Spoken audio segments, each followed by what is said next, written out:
Selamat pagi, selamat siang, Bapak Ibu sekalian. Assalamualaikum warahmatullahi wabarakatuh. Shalom, Om Swastiastu, Namo Buddhaya, salam kebajikan dan salam sejahtera bagi kita semua. Terima kasih sekali lagi sudah hadir dalam kegiatan kami Pekan Berpihak pada Anak 2021 hari kedua. Dan saya lihat di sini pesertanya memang dari Aceh sampai Papua. Jadi selamat pagi dan selamat siang bagi teman-teman di Indonesia Timur. Pada kesempatan ini kami sangat beruntung ya karena semua panelis dan juga pembicara yang hadir mewakili perspektif dari berbagai pihak ya. Jadi ada dari akademisi, Prof. Rimer, ada nanti dari pemerintahan, nanti diwakili oleh Ibu Mariam Barata dari Kementerian Kominfo, kemudian ada dari bisnis ya dari Pak Irham atau Mas Irham dari Aruna, dan juga dari lembaga masyarakat tentunya dengan dari Ibu Ari dari Tanoto Foundation, dan juga dari perwakilan dari Save the Children sendiri. Nah ini sekaligus yaitu Mas Freddy ya. Nah sekaligus saya ingin menyapa para narasumber kami yang sudah berkenan hadir.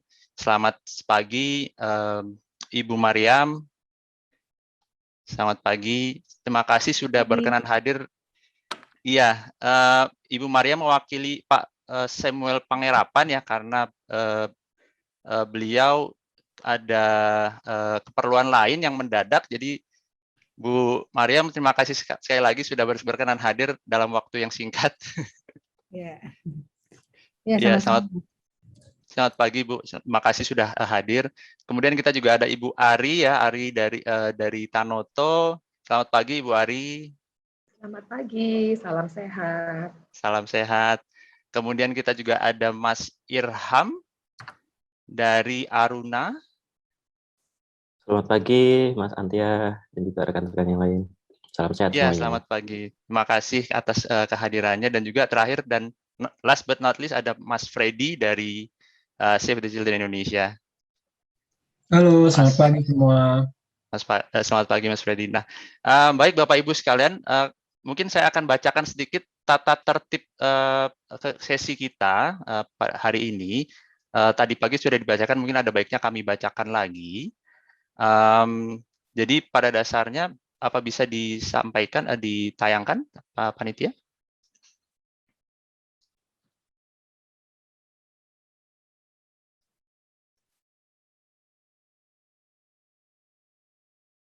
Ya, baik. Sebelumnya, ya, baik. Jadi Bapak Ibu sekalian, sekali lagi kami ingin ingatkan bahwa mohon untuk menggunakan nama asli dan asal institusi di nama Zoom Bapak Ibu sekalian. Cukup sebutkan nama underscore nama institusi ya. Kalau untuk anak cukup disebutkan nama dan asal daerah. Kemudian pastikan bahwa audio tersambung dan mikrofon dalam keadaan mati. Bagi yang mengaktifkan kamera, mohon berpakaian sopan dan rapi. Dan kemudian dalam menyampaikan sesuatu, mohon menggunakan kalimat yang sopan, tidak membuat candaan kekerasan, seksual atau menyinggung sara, dan juga tidak mengunggah gambar atau materi di luar topik kegiatan, tidak menghubungi peserta kegiatan, moderator, atau narasumber anak secara pribadi, dan untuk peserta anak kami sarankan untuk didampingi oleh orang tua atau wali ya. Nah, dalam kesempatan ini juga kami sudah didampingi oleh Child Safeguarding Vokal dari kami. Jadi nanti kami juga akan mencoba menjaga kelangsungan diskusi ini supaya tertib ya. Baik, terima kasih. Jadi dalam sesi ini sekali lagi terima kasih atas kehadiran Bapak Ibu narasumber. Jadi kami akan membagi sesi ini menjadi dua bagian ya. Pertama adalah paparan dari masing-masing narasumber. Waktunya sekitar 10-15 menit. Dan kemudian dilanjutkan dengan sesi tanya jawab di akhir ya. Nah, Bapak Ibu sekalian, para peserta yang ingin memberikan pertanyaan, silakan untuk menuliskan dalam kolom chat ya, atau kolom Q&A, Nanti pada bagian berikutnya kami akan membacakan pertanyaan tersebut. Baiknya, untuk sesi kita ini sendiri, kita akan mendiskusikan mengenai pemanfaatan teknologi digital ya bagi perkembangan anak. Seperti yang tadi sudah disampaikan oleh Prof. Rimer dan juga Mbak Yanti di awal, bahwa sebetulnya pemanfaatan teknologi digital ini sangat luas dan juga tantangannya sangat banyak ya. Tentunya kita sudah paham semua bahwa mungkin teknologi saat ini sudah menjadi mungkin mirip-mirip sebagai kebutuhan dasar ya bagi sebagian besar penduduk di Indonesia.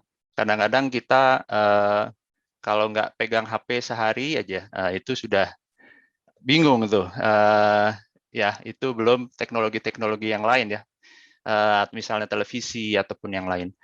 Nah, bagaimana sebetulnya kita bisa memanfaatkan teknologi ini supaya bisa mendukung perkembangan anak. Nah, ini nanti kami akan lebih fokus kepada pengalaman dari Bapak Ibu narasumber di sini yang akan berbagi mengenai pemanfaatan teknologi dari masing-masing untuk tumbuh kembang anak. Nah, tentunya kami juga berharap kita bisa diskusikan mengenai tadi sudah didiskusikan ada challenges-nya ya, dan nanti ada risiko dan etika. Mungkin nanti berikutnya kita akan diskusikan mengenai potensi penggunaannya sendiri dan kemudian plus minusnya dan pengalaman di lapangan seperti apa. Nah, untuk pembicara pertama, saya ingin mengundang Ibu Mariam Barata untuk mungkin bercerita atau berbagi mengenai perspektif dari sudut pandang pemerintah.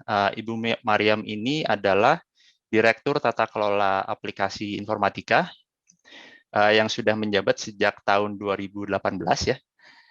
Nah, dalam melaksanakan fungsinya, beliau bekerja sama dengan berbagai stakeholder dalam melaksanakan sosialisasi dan edukasi tentang perlindungan data pribadi, termasuk juga penyelenggaraan sistem elektronik dan juga penerapan sistem pemerintahan berbasis elektronik ya.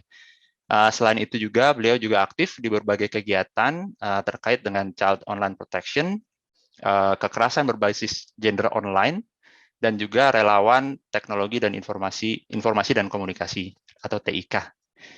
Ya, Ibu Mariam, silakan saya persilahkan untuk memulai paparannya. Terima kasih. Ya, terima kasih Mas Antia. Ya, Assalamualaikum warahmatullahi wabarakatuh. Om Swastiastu, Namo Buddhaya, salam kebajikan, salam sejahtera bagi kita semua.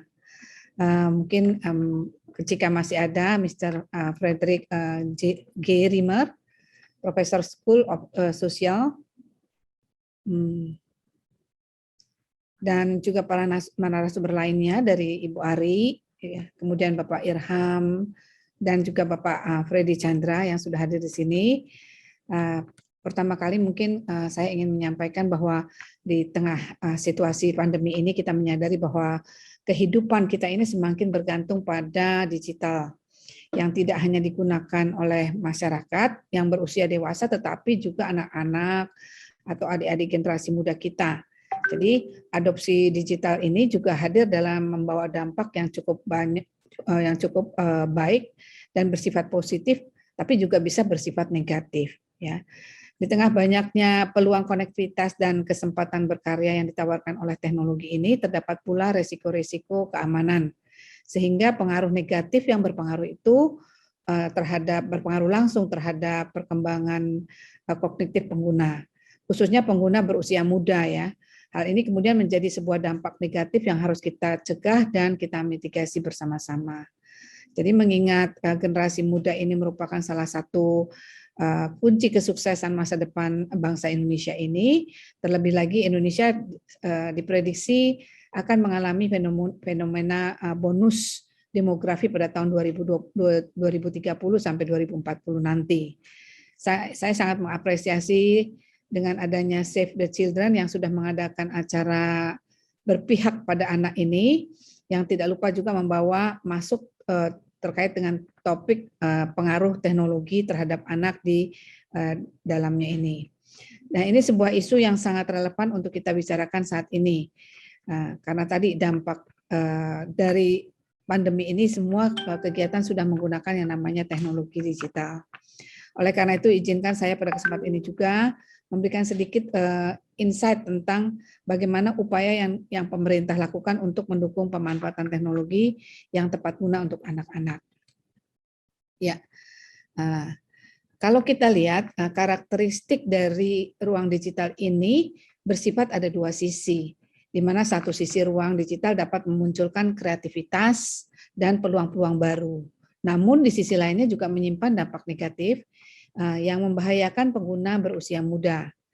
Jadi berbicara tentang ruang digital ini ada 4 karakteristik umum dari ruang digital yang berpotensi untuk mengancam keamanan anak-anak. Yaitu pertama adalah borderless. Ya. Jadi borderless itu dapat dimaknai menjadi 2, yaitu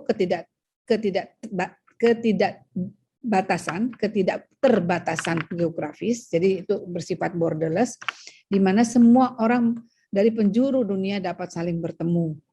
Dan yang kedua adalah ketiadaan batasan antara ruang diskusi yang diperlukan untuk orang dewasa maupun orang anak-anak. Dan yang kedua adalah accessibility. Jadi ruang digital ini menawarkan aksesibilitas terhadap beragam jenis konten, mulai dari yang sifatnya konstruktif maupun destruktif. Nah, aksesibilitas ini juga berarti pengguna dapat mengakses konten tersebut kapan saja tanpa ada batasan waktu dan di mana saja. Dan yang ketiga adalah blur identity. Jadi ruang digital ini memungkinkan pengguna untuk merahasiakan identitas aslinya yang dapat membuka celah kesempatan besar bagi bad actors, ya, orang-orang yang tidak bertanggung jawab untuk melakukan aksi kejahatan di ruang digital ini. Ya. Kemudian yang terakhir adalah rapidity. Rapidity ini di mana ruang digital ini memungkinkan adanya pertukaran data dan informasi secara cepat yang dapat mengakibatkan kebingungan informasi hingga kesulitan untuk berkonsentrasi pada jangka waktu lama bagi pengguna atau short term focus. Jadinya informasi yang sangat cepat dan sangat banyak ini yang bisa menyebabkan anak-anak kehilangan konsentrasi. Ya. Lanjut, dan berdasarkan resiko ruang digital untuk anak, terutama untuk masalah pornografi, ya, berdasarkan survei nasional dari pengalaman hidup anak dan remaja, itu SNP HR tahun 2018 ini terdapat beberapa temuan mengenai resiko pornografi berbasis daring yang dialami oleh anak-anak. Mungkin teman-teman sudah banyak membaca berita-berita di online maupun di offline, di situ tentang terkait dengan korban pornografi dari daring. Jadi kalau dilihat 2 dari 3 responden anak berusia antara 13 sampai 17 tahun pernah mengalami kekerasan seksual, baik secara offline maupun online. Kemudian juga ada teman sebaya atau pacar merupakan pelaku yang paling umum ditemui dalam kekerasan seksual berbasis daring. Ya. Karena tadi banyaknya mereka banyak mencurahkan hati kepada orang lain sehingga bisa dimanfaatkan oleh orang-orang yang memang menginginkan memanfaatkan. Ya. Kemudian juga sekitar ada lebih 63% responden anak pernah menyaksikan kegiatan seksual melalui media daring. Ini banyaknya konten porno yang ada di internet, meskipun saat ini juga pemerintah juga sudah melakukan terkait dengan penanganan konten bermedia porno. Kemudian juga sekitar lebih dari 25% responden anak pernah terlibat dalam aktivitas pornografi. Ya. Dan sekitar lebih dari 38% responden anak pernah mengirimkan foto atau video kegiatan seksual melalui media daring. Ya. Nah, kalau dari ruang digital untuk anak terkait dengan kekerasan kekerasan seksual berbasis daring. Nah, berdasarkan data dari Interpol di sini, pada tahun 2018 dan 2019 dapat ditemukan beberapa temuan ya. Misalnya terdapat peningkatan dari data-data di sini ya, bahwa ada 84% gambar beraktivitas seksual eksplisit, kemudian 60% korban tak terindikasi, dan sebagainya. Itu menggambarkan adanya peningkatan jumlah negara yang terkoneksi dengan database konten kekerasan seksual berbasis daring. Ya. Karena selain itu juga pelaku kekerasan seksual dan korban kekerasan seksual juga mengalami peningkatan dari tahun 2018 ke 2019. Nah, kemudian juga ada kesimpulan bahwa lebih dari 3.800 korban yang teridentifikasi dari kasus-kasus kekerasan seksual berbasis daring itu pada tahun 2019. Nah, ini banyaknya karena akibat banyaknya gambar-gambar pelecehan yang parah dan menampilkan lebih banyak adalah pelakunya adalah laki-laki. Lanjut. Nah, resiko dari ruang digital untuk anak ada juga bisa berakibat adanya tindak pidana perdagangan orang ya. Nah, berdasarkan dari data ILO pada tahun 2016 ini terdapat 40,3 juta orang di seluruh dunia yang menjadi korban tindak pidana perdagangan orang, atau di mana 50%-nya adalah berusia anak-anak. Media daring juga menjadi salah satu tempat rekrutmen dari TPPO, di mana banyak sekali grooming online, ya, yaitu memberikan iming-iming kehidupan yang lebih sejahtera terhadap target dari TPPO. Kemudian juga ada ekosistem dari TPPO sendiri untuk memiliki keuntungan finansial hingga 150,2 miliar USD atau setara dengan 2,2 triliun rupiah. Ya. Kemudian kita lihat lagi bahwa berdasarkan tadi hal-hal yang kita disampaikan sebelumnya terkait dengan risiko ruang digital terhadap anak, maka kita perlu melakukan adanya pemetaan tanggung jawab dari pelindungan terhadap anak. Nah, bagaimana peran masing-masing ini? Ya, jadi berbicara mengenai perlindungan terhadap anak ini kita harus mengetahui siapa saja sih yang terlibat di dalam peran terhadap perkembangan anak-anak itu. Yang pertama adalah dari anaknya sendiri ya, maka sebagai subjeknya yang memiliki hak-hak selayaknya dari orang dewasa. Namun beberapa aspek kehidupan masih membutuhkan koridor pengawasan orang tua ya. Ada yang kita sebut ada hak anak, hak layak anak, kemudian ya. Kemudian juga dari orang tuanya. Orang tuanya yang dibebani tanggung jawab untuk hidup dan menghidupi anaknya, untuk mendidik anaknya, untuk mengajari anaknya. Nah, itu tanggung jawab dari orang tua ya. Kemudian juga dari masyarakat, itu pihak luar ya, pihak luar dari keluarga yang harus ikut berpartisipasi dalam tanggung jawab orang tua dan kewajiban negaranya. Karena masyarakat ini juga membentuk ya, masyarakat itu kan merupakan satu lingkungan yang bisa membentuk anak. Kalau orang tua di dalam keluarganya, orang tua sudah mengajarkan hal-hal yang baik, tetapi lingkungan yang tidak mendukung, bahkan lingkungannya sendiri yang membuat hal-hal yang negatif, anak menjadi mudah terpengaruh. Ya, nah itu adalah peran dari masyarakat, tanggung jawab dari masyarakat. Nah kemudian juga dari negara, negara juga punya kepentingan. Negara itu berkepentingan pada kualitas anak, dibebani kewajiban untuk mendayagunakan seluruh sumber dayanya, kemudian juga untuk melindungi anak-anak dan hak anak. Nah, anak negara ini ataupun kita sebut juga bisa disebut pemerintah, ya baik pemerintah pada legislatif, yudikatif, eksekutif punya peran. Salah satunya juga adalah memberikan dasar hukum, ya memberikan dasar hukumnya juga memberikan kesempatan anak untuk meningkatkan kemampuannya dalam menggunakan teknologi, bukan hanya kemampuan hanya untuk bermain game ataupun membuka-buka situs-situs, tapi juga negara punya peran untuk meningkatkan kapasitas anak dengan melakukan namanya digital literasi, ya. Jadi itu adalah peran dari anak negara. Nah, kemudian sebenarnya di dalam dari sisi regulasinya sendiri kita punya yang namanya pilar kebijakan perlindungan anak. Ya, ada Undang-Undang Nomor 35 tentang perubahan atas Undang-Undang Nomor 23 tentang perlindungan anak, kemudian juga Undang-Undang Nomor 11 tentang ITE, kemudian juga ada Undang-Undang Nomor 10 tentang pengesahan protokol opsional konvensi anak, konvensional hak-hak anak mengenai penjualan anak, prostitusi anak, dan pornografi anak. Kemudian juga ada peraturan Presiden nomor 59 tahun 2019 tentang penyelenggaraan koordinasi perlindungan anak. Dan juga kita Kominfo pernah membuat suatu peta jalan untuk perlindungan anak di internet. Itu merupakan sebuah pengantar yang waktu itu Kominfo bekerja sama dengan dari beberapa stakeholder ya, dengan KPPA-nya sendiri juga, kemudian dengan KPAI, ya. Kemudian, nah tadi sudah disampaikan bahwa ada pilar literasi anak. Pak Sami.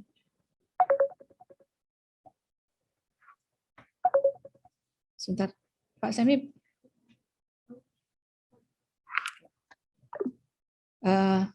Terkait dengan pilar literasi digital parenting, kita dalam memastikan perlindungan terhadap anak, orang tua memiliki peranan dan tanggung jawab yang sangat penting.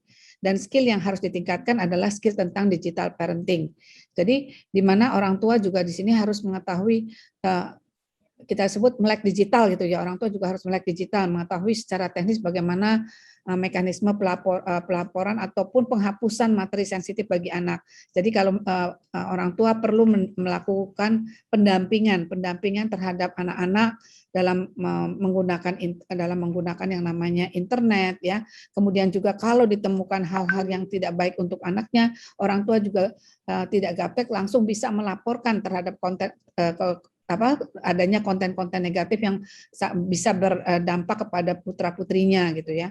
Nah, ini jadi orang tua diharapkan juga tidak gagap teknologi, tetapi dia juga harus melek teknologi. Kemudian juga orang tua diharapkan juga memiliki kreativitas dan konsistensi dalam memberikan pemahaman ruang digital kepada anak sesuai dengan perkembangannya. Jadi jangan sampai orang tua juga bisanya hanya melarang saja, tetapi juga dia bisa memberikan alternatif penggunaan teknologinya yang lebih bermanfaat kepada anak-anak. Misalnya dalam untuk bermain bersama dengan teknologi dan bagaimana kita memecahkan masalah dengan teknologi, itu adalah perlu kreativitas dari orang tua supaya teknologi dimanfaatkan oleh anak adalah teknologi yang memang bermanfaat dan mempunyai dampak yang positif. Dan dia juga orang tua dianggap harus memiliki pengetahuan teknis dalam mengaktifkan fitur-fitur gawai yang dapat membangun kebiasaan baik bagi anak dalam mengoperasikan gawai. Misalnya mengaktifkan chat friendly, kemudian juga mode pengatur parenting control ya, mengatur juga ada jam-jam bagaimana dia bisa anak itu bisa menggunakan gadgetnya, ada batasan waktu sehingga dia juga bisa melihat dalam waktu tertentu otomatis dia gawainya akan off gitu loh. Dan juga orang tua juga harus mendampingi dalam anak-anak dalam bermain game, karena ada game-game juga yang tidak diketahui orang tua bahwa mengandung unsur-unsur yang negatif. Di situ kita juga sudah punya yang namanya game rating system, di mana juga setiap game itu ada menampilkan umur. Untuk yang umur berapa, game ini umur berapa, game ini umur berapa. Nah, ini perlu dari orang tua mendampingi game yang akan dimainkan oleh anak itu adalah game yang memang sudah sepantasnya dan sudah umurnya sesuai dengan umurnya. Bu Maria, mohon maaf, 2 menit lagi. Oke. Kemudian ada mekanisme pelaporan dan tindak lanjut. Di sini di dalam mekanisme pelaporan bisa misalnya ada pelaporan terkait dengan bullying, aduan konten, ada patroli cyber, ya ada Camberlian, ada call center dan ada iklepon. Nah, kalau itu terkait dengan korban adanya perundungan atau pelecehan, intimidasi, kekerasan, itu bisa dilaporkan kepada unit pelaksana teknis daerah atau perlindungan perempuan. Tetapi kalau terkait dengan konten yang terkait dengan menyalahgunakan anak, itu bisa lapornya ke Kominfo atau unit Siber Polri. Jadi itu juga perlu diketahui oleh kaum ini. Satu slide lagi, Mas. Ini terkait dengan bagaimana way forward dari desain infrastruktur internet yang ramah anak. Jadi hingga saat ini memang platform dan pengembangan aplikasi telah menghadirkan beberapa fitur tentang child friendly, ya, di mana konten-konten dan akses-akses terhadap informasi sudah disesuaikan dengan penggunaan berusia muda. Namun di masa depan perlu ada dirumuskan juga secara bersama bagaimana pembangunan infrastruktur internet yang secara spesifik itu ditujukan untuk anak-anak, ya, dan tadi juga harus melakukan jadi yang namanya mengakses fitur-fitur untuk parental control. Itu banyak sekali macamnya terkait dengan parental control. Di Google, di Yahoo itu sudah disediakan juga. Kemudian juga ada dedicated internet network for children, itu nantinya memiliki berbagai fitur. Akses terhadap informasi yang sesuai dengan daya pemahaman anak-anak, kemudian juga ada konten-konten yang tersedia, juga sudah dikurasi dengan kebutuhan anak, juga kontrol waktu penggunaan yang dapat dikonfigurasi oleh orang tua atau wali. Jadi untuk mewujudkan itu diperlukan adanya kolaborasi antara beberapa pihak, misalnya pemerintah, dan kemudian juga sektor jasa penyedia jasa layanan telekomunikasi, organisasi masyarakat, untuk sama-sama bagaimana mendorong untuk merumuskan suatu infrastruktur jaringan internet yang ramah anak. Itu mungkin yang bisa kami sampaikan. Saya kembalikan kepada Mas Aditya. Waalaikumsalam warahmatullahi wabarakatuh. Waalaikumsalam warahmatullahi wabarakatuh. Terima kasih Ibu Mariam. Jadi memang sudah ada sebetulnya Bu ya rencana untuk bagaimana mewujudkan internet yang lebih ramah untuk anak dan juga infrastruktur digital yang dibutuhkan. Dan Bapak Ibu sekalian, sekali lagi jika ada pertanyaan silakan diketikkan di kolom chat atau Q&A. Dan tadi Ibu Mariam sudah menyampaikan sebetulnya pentingnya peran orang tua ya untuk membimbing anak dalam menggunakan atau memanfaatkan teknologi digital. Nah, narasumber kita berikutnya adalah Ibu Margareta Ari Widowati atau biasa dipanggil Ibu Ari dari Tanoto Foundation. Beliau adalah Direktur Program Pendidikan Dasar. Nah, Bu Ari akan berbagi mengenai pemanfaatan teknologi ya dalam mendukung orang tua menjadi sahabat anak belajar. Nah, barangkali ini relevan dengan tadi poin dari Ibu Mariam bahwa pentingnya orang tua dalam keterlibatan tumbuh kembang anak, terutama dalam penggunaan gawai atau teknologi digital. Apakah bisa di highlight Ibu Arinya? Ya, silakan Ibu Ari untuk mempresentasikan paparannya. Oke. Terima kasih Mas Antia. Selamat pagi menjelang siang Bapak Ibu sekalian. Salam sehat dan sejahtera untuk kita semua. Terima kasih diberikan saya kesempatan untuk mewakili Tanoto Foundation berbagi pengalaman dalam Pekan Berpihak pada Anak tahun 2021 ini. Terima kasih untuk Save the Children ya atas inisiatif kegiatan ini, dan pastinya yang saya tahu kontribusi Save the Children ini konsisten untuk melindungi anak-anak ya. Kalau ingat anak, ingatnya Save the Children. Jadi terima kasih untuk konsistensinya. Bapak Ibu sekalian, mungkin boleh dibantu saya ditayangkan? Oke. Ya. Sebelum saya memulai presentasi saya, izinkan saya terlebih dahulu memperkenalkan Tanoto Foundation. Boleh ke next slide-nya? Ya, jadi Tanoto Foundation adalah lembaga filantropi yang berfokus ke pendidikan. Kami mendukung perkembangan manusia sejak dari usia dini sampai dengan dia masuki masa produktif. Pendiri kami, Bapak Sukanto Tanoto dan Ibu Tinah Pinge Tanoto, percaya bahwa pendidikan berkualitas mempercepat kesetaraan peluang untuk hidup yang lebih baik. Nah, tadi disebut saya ada program pendidikan dasar di Tanoto Foundation, salah satunya adalah program Pintar yang berfokus untuk meningkatkan kemampuan siswa melalui kerjasama dengan para guru dan kepala sekolah dan pastinya dinas pendidikan yang ada di wilayah mitra kami. Sepanjang program kami ini, kami berinteraksi dengan lebih dari 700 sekolah mitra di 5 provinsi.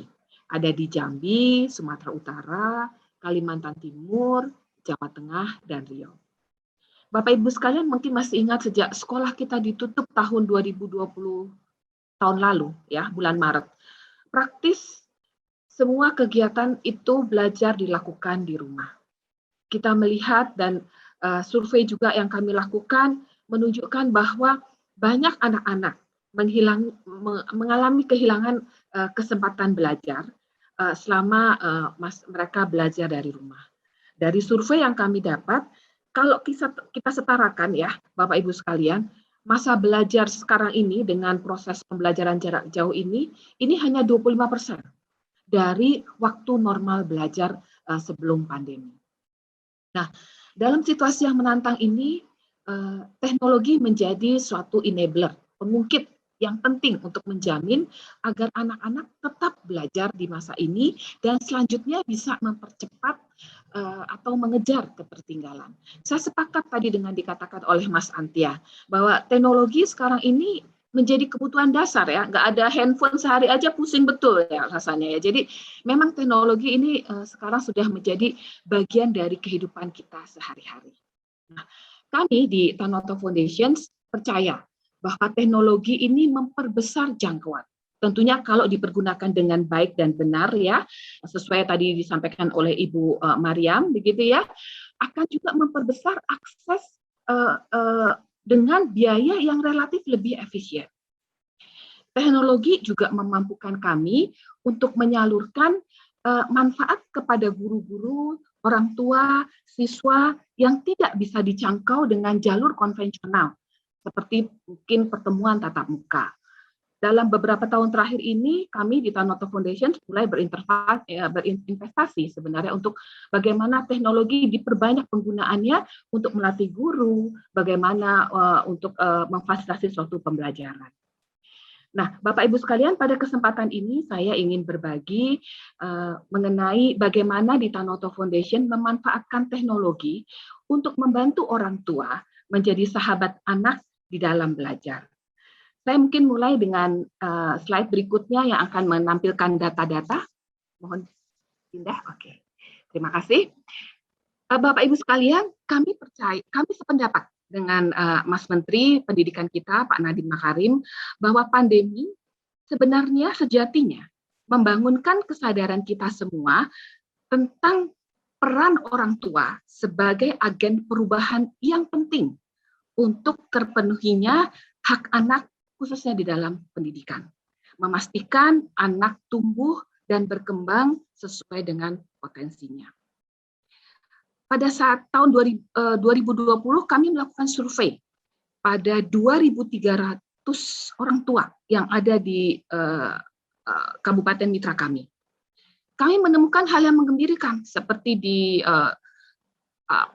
pie chart yang sebelah kiri ini ya Bapak Ibu sekalian ya, bahwa orang tua sudah ambil bagian secara aktif dalam mendukung anak belajar. 75% orang tua menemani anak belajar. Artinya 3 dari 4 orang tua itu membantu anak dalam pembelajaran setiap harinya. Namun sayangnya ya kita pindah ke chart yang ke sebelah kanan begitu ya. Hanya 50% orang tua atau 1 dari 2 yang telah menerapkan strategi pembelajaran yang sesuai dengan karakteristik anak. Memberikan sumber belajar yang sesuai dengan gaya belajar anak. Gaya belajar anak itu adalah gaya yang paling disukai oleh anak ya, yang paling mudah untuk diserap otak, untuk diproses informasinya dan disimpan di dalam otak. Nah, saya kira kita semua yakin ya, setuju ya, bahwa setiap anak itu unik. Bahwa setiap anak memiliki preferensi dan kebiasaan belajar yang berbeda. Maka pendekatan untuk mempelajari mata pelajaran tertentu juga diperlukan sesuatu yang berbeda. Kita semua tahu ada anak yang sukanya belajar mungkin lebih cepat nangkep kalau dia belajarnya berkelompok. Atau dia malah lebih gampang nangkep kalau dia belajarnya sendiri. Atau gabungan di antaranya. Atau ada anak yang lebih visual atau kinestetik atau auditori ya. Kalau kinestetik tuh dia nggak bisa diam, maunya belajar tuh senangnya praktek malahan. Atau kalau dia auditori kalau belajar senangnya pakai suara keras gitu ya, dibaca keras-keras. Atau kalau dia visual, dia akan lebih cepat menyerap kalau dia melihat tulisan, gambar, atau dia melihat suatu grafik misalnya. Nah, gaya-gaya seperti ini membutuhkan keahlian juga bagi orang tua untuk membantu supaya anak-anak itu bisa belajar secara optimal. Merespon temuan di atas, ditambah dengan situasi pandemi yang membutuhkan situasi yang cepat, penanganan, yang ada kondisi kedaruratan di sana, maka kami melihat diperlukan suatu inisiatif dukungan yang sebanyak mungkin kepada orang tua yang sekarang ini waktunya paling banyak bersama dengan anak dan dalam waktu yang cepat. Dan kami melihat teknologi menjadi alat atau sarana atau enabler yang tepat. Nah, di slide berikutnya ini, Bapak Ibu sekalian, kami sejak tahun 2020, tepatnya di bulan November, meluncurkan kampanye Orang Tua Sahabat Belajar Anak. Tujuan dari kampanye ini adalah menginformasikan kepada orang tua, terutama mitra-mitra kami, tentang tips-tips singkat bagaimana strategi mendampingi anak belajar, terutama pada masa pandemi ini. Tujuannya meningkatkan pengetahuan dan kepercayaan diri orang tua. Kadang-kadang orang tua nggak percaya diri, aduh, anakku lebih pintar dari aku, anakku lebih hebat daripada aku. Nah, ini yang kita mau coba bantu supaya orang tua percaya diri dan tahu caranya mendampingi anak belajar. Saya perlu tekankan di sini bahwa orang tua di sini bukan menjadi pengganti guru, tapi lebih bagaimana orang tua bisa menciptakan lingkungan yang nyaman buat anak belajar, sama seperti kalau anak itu berada di sekolah, berada di antara teman-temannya. Nah, di dalam program ini kami melakukan pendekatan atau menggunakan pendekatan yang sederhana. Yang pertama, kami menggunakan teknologi sosial dengan memanfaatkan sosial media. Ada Facebook, YouTube, Instagram, WA, dan sosial media yang banyak dipakai oleh masyarakat secara umum sekarang ini, dengan membangun juga konten-konten digital yang menarik, yang mudah disebarkan untuk mencapai orang tua dimanapun mereka berada, dan kapanpun melalui sosial media tersebut. Jadi kalau istilah kerennya dibilang parental education information at the fingertips. Jadi benar-benar ada dengan mudah ya, karena orang tua kita ini kan sibuk ya, apalagi banyak orang tua yang harus bekerja setiap hari ya untuk bisa mempertahankan kehidupan keluarganya. Jadi kita mencoba memberikan pesan-pesan singkat kepada orang tua. Yang kedua, pendekatan yang kami lakukan adalah kami membentuk sistem pendukung atau peer to peer ya di dalam bentuk duta orang tua.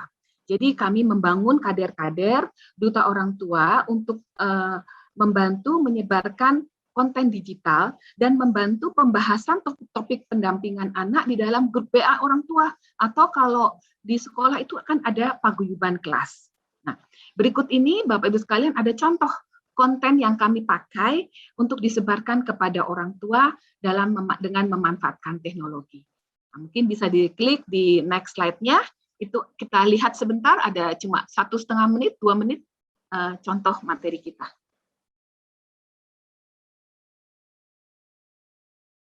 Boleh diklik? Ya.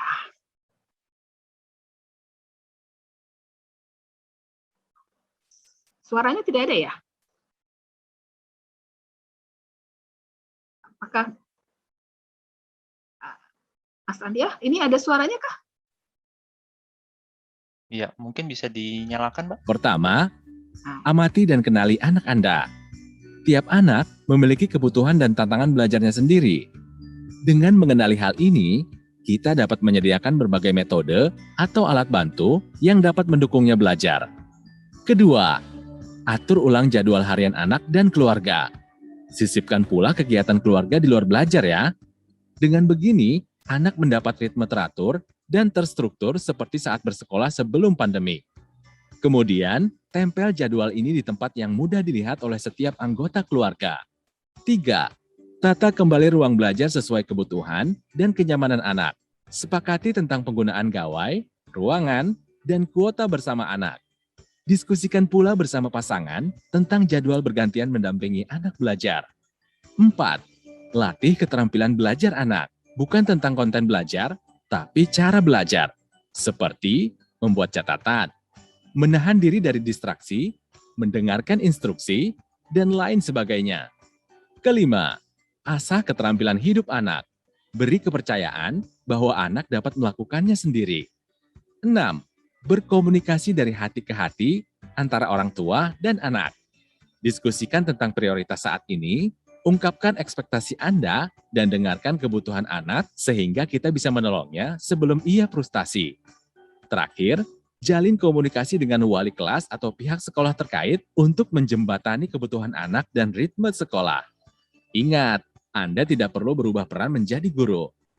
Peran Anda adalah menjadi sahabat terbaik untuk anak belajar. Oleh karena itu, tanamkan sudut pandang baru bahwa keberhasilan akademik anak bukan diukur dari angka saja. Melainkan, keberhasilan ini juga berbicara tentang seberapa besar daya juang anak, bagaimana ia mengelola emosi dan rasa frustasi, mengelola waktu, dan lain sebagainya. Jadi, ambil jeda sejenak untuk diri Anda sendiri ya.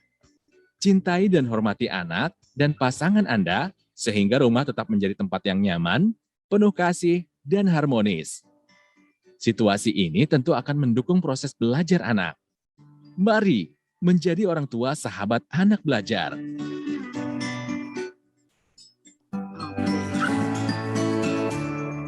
Bapak Ibu sekalian, dengan digital konten yang sederhana ini dan mekanisme penyebaran lewat kader dan sosial media, kami bisa menjangkau 100.000 mitra kami dengan mudah, para orang tua dengan mudah. Hal ini nggak akan terjadi jika kita mengandalkan penyebaran informasi dengan cara lama, dengan pakai brosur yang dibagikan secara fisik, atau pertemuan-pertemuan paguyuban kelas yang secara konvensional dilakukan. Jadi betul-betul teknologi membantu kita untuk menjangkau lebih banyak orang tua untuk bisa membantu memiliki pengetahuan bagaimana mendampingi anak. Tapi tentu saja ada juga orang tua yang berada di daerah pelosok yang terkendala akses informasi teknologi. Ada orang tua yang tidak terjangkau karena kendala jaringan, kepemilikan gadget, ataupun terbentur biaya kuota. Maka di Tanoto Foundation kami menghadirkan yang tadi itu kader-kader duta orang tua yang membantu di komunitasnya masing-masing. Ada duta kami yang berkeliling ke tetangga untuk nonton bareng video-video tadi, ya yang banyak-banyak video yang kami tampilkan. Contohnya ada duta kami, Ibu Tasmi di Kabupaten Siak itu, dia mensosialisasikan konten-konten parenting dan mengajak orang tua untuk aktif mendampingi anak dalam pembelajaran jarak jauh. Dan menariknya sebenarnya banyak sebenarnya Ibu Tasmi yang lain yang bisa kita temukan di komunitas. Karena pengakuan dari Ibu Tasmi sendiri, ternyata beliau ini sudah berkeinginan untuk membantu sesama orang tua di komunitasnya, namun nggak punya materinya, nggak punya bahan untuk diskusinya. Maka dengan program ini, Ibu Tasmi dan ibu-ibu yang lainnya memiliki materi untuk diskusi. Duta-duta kami ini juga memancing diskusi lewat WhatsApp group. Sekarang ini kan banyak sekali ya grup-grup WA begitu ya. Juga diskusi di komite sekolah, paguyuban kelas untuk berbagi tips bagaimana mendampingi anak. Nah, slide yang ini menampilkan sebenarnya materi-materi kami ya yang tersedia dan bisa diakses oleh Bapak Ibu sekalian di sosial media, bisa berbentuk video animasi, ada yang talk show, ada yang tips singkat dalam YouTube dan Instagram, ada juga yang lewat podcast yang bisa diakses di Spotify. Bagi yang suka tulisan, bisa mengunduh juga di panduan praktis dan flyers yang ada di websitenya Tanoto Foundation. Maka silahkan Bapak Ibu sekalian kunjungi YouTube kami, mengikuti IG Live Instagram kami, atau Spotify, atau website, atau sosial media yang lainnya. Bu Ari, mohon maaf 2 menit lagi. Ya, saya kira ini kita udah sampai ke slide terakhir ya, next-nya. Boleh pindah ke slide-nya? Slide berikutnya. Nah, Bapak Ibu sekalian, tadi apa yang sudah dilakukan oleh Tanoto Foundation, bahwa kami berupaya terlibat dalam peningkatan pengetahuan tentang pendampingan belajar melalui konten digital, ya yang terbukti secara sederhana dan efektif serta efisien untuk bisa disebarkan. Namun apa yang kami lakukan sebenarnya masih dalam tahap pembiasaan atau pengenalan bagaimana teknologi ini bisa menyebarkan informasi praktis. Ada tujuan yang lebih besar lagi yang harus kita sama-sama kerjakan, yaitu bagaimana mengajak orang tua bisa memanfaatkan teknologi untuk mendukung pembelajaran anak. Dari diagram ini terlihat ya 92% orang tua itu sudah mengaku memahami peran mereka dan mengakui bahwa penting mendampingi anak. Ya, ini sudah sangat bagus, pemahamannya sudah ada. Tetapi ternyata di dalam grafik yang tengah itu hanya 58% orang tua yang menguasai teknologi yang digunakan anak untuk belajar. Jadi mereka belum percaya diri gitu ya untuk membantu mencari sumber belajar bagi orang tua. Nah, inilah PR besar kita. Bagaimana kita bisa membantu pemerintah dan membantu orang tua untuk bisa membiasakan atau menolong orang tua lebih aktif lagi dalam mendukung anak belajar. Secara keseluruhan, kami di Tanoto Foundation percaya bahwa teknologi merupakan ruang kosong atau white space untuk bisa memiliki potensi besar dieksplorasi dan dikembangkan untuk meningkatkan kesejahteraan dan perlindungan anak. Bapak Ibu sekalian, saya berhenti di sini, saya kembalikan kepada Pak Antia. Terima kasih.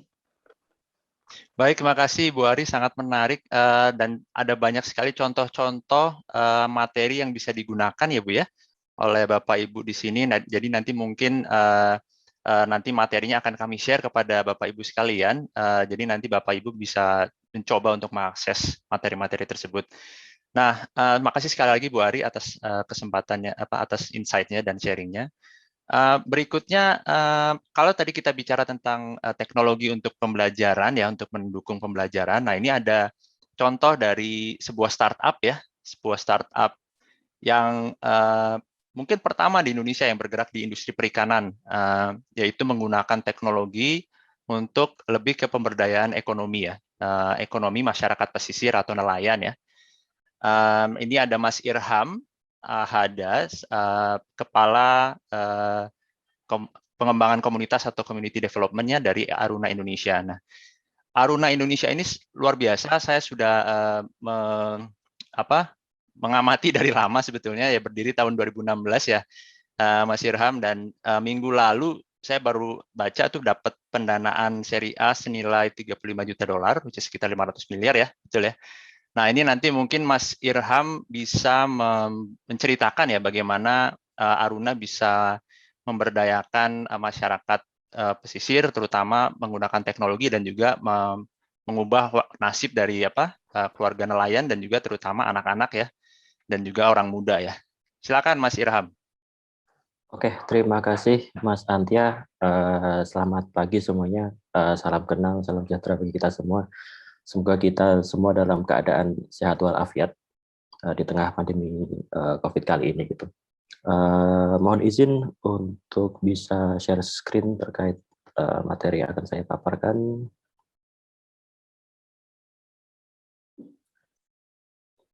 Oke. Terima kasih atas kesempatannya untuk bisa bergabung di forum ini, di forum Pekan Berpihak pada Anak di tahun 2021 ini. Ini suatu hal yang sebetulnya dari Aruna sendiri belum pernah ikut semacam event seperti ini gitu, karena kita memakai sudut pandang anak. Biasanya kita ikutnya pakai sudut pandang bisnis, masyarakat nelayan gitu. Tapi setelah dihubungkan sebetulnya memang ada beberapa strategi ataupun aktivitas dari Aruna yang memang berhubungan nih dengan anak-anak muda ataupun anak-anak yang berada di masyarakat pesisir. Jadi izinkan saya untuk bisa sharing, lebih ke sharing sebetulnya dari apa yang telah dilakukan PT Aruna Jaya Nuswantara untuk membangun bisnisnya di ekosistem pesisir dengan berkolaborasi dengan anak-anak muda yang ada di wilayah pesisir itu sendiri. Untuk sebelumnya izinkan juga saya untuk memperkenalkan diri terlebih dahulu. Saya dari Irham. Saya Irham dari Aruna Indonesia, yang seperti yang kita ketahui bahwa Indonesia ini memiliki potensi maritim yang sangat luar biasa, potensi kelautan, perikanan yang memang sangat besar. dari sisi nilai transaksinya, dari sisi produksi ikan tunanya, dari luas wilayahnya, kita 70% itu adalah wilayah pesisir, wilayah maritim atau laut, sehingga banyak masyarakat-masyarakat yang memang bergerak di bidang pesisir itu sendiri, seperti itu. Namun terdapat beberapa data dari KKP, dari BPS yang mengartikan bahwa potensi yang sangat besar ini ternyata masyarakatnya ini hidup di bawah garis kemiskinan, dan dari situ kita menganalisa bahwa ternyata ada beberapa permasalahan, dan dengan hadirnya Aruna ini sendiri, dengan adanya teknologi, kita membangun suatu ekosistem teknologi yang tujuannya itu adalah menciptakan ekosistem perdagangan ikan dan hasil laut. Jadi memang kita business oriented, kita fokusnya itu adalah perdagangan ikan-ikan yang ditangkap oleh para masyarakat pesisir, which is itu adalah para nelayan, untuk bisa ditransaksikan dengan adil dan berkelanjutan, dalam artian tidak merusak lingkungan dan sebagainya. Seperti itu. Seperti yang tadi telah disampaikan, Aruna ini kita baru berdiri di tahun 2016, dan kita memiliki misi bahwa laut sebagai tempat penghidupan yang lebih baik untuk semua. Untuk kita sering singkatnya itu adalah laut untuk semua. Dalam artian bahwa segala aktivitasnya Aruna di situ harus berdampak baik untuk semuanya. Semua itu siapa aja? Kita biasanya sebutnya adalah 3P. P yang pertama itu adalah profit. Karena kita ini perusahaan, jadi memang kita harus berorientasikan profit itu sendiri. P yang kedua itu adalah people. People yaitu adalah masyarakat-masyarakat nelayan dan para customer-customer ikan itu sendiri. Jadi memang harus membawa dampak yang lebih baik untuk kehidupannya mereka sendiri.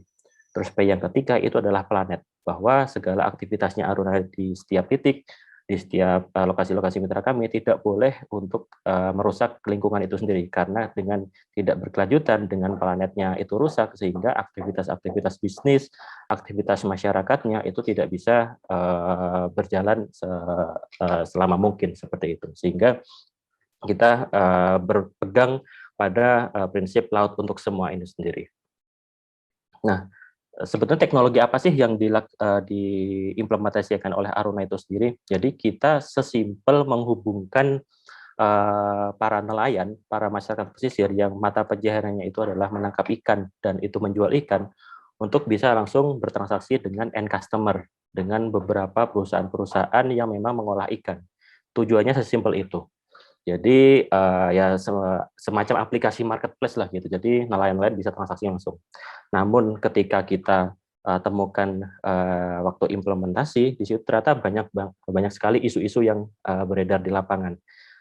Sesimpel misalnya, ternyata nelayan atau masyarakat pesisir ini termasuk komunitas ataupun masyarakat yang masih belum bisa mengikuti adanya smartphone, tidak bisa menggunakan aplikasi, dan sebagainya. Jadi ada beberapa masalah itu.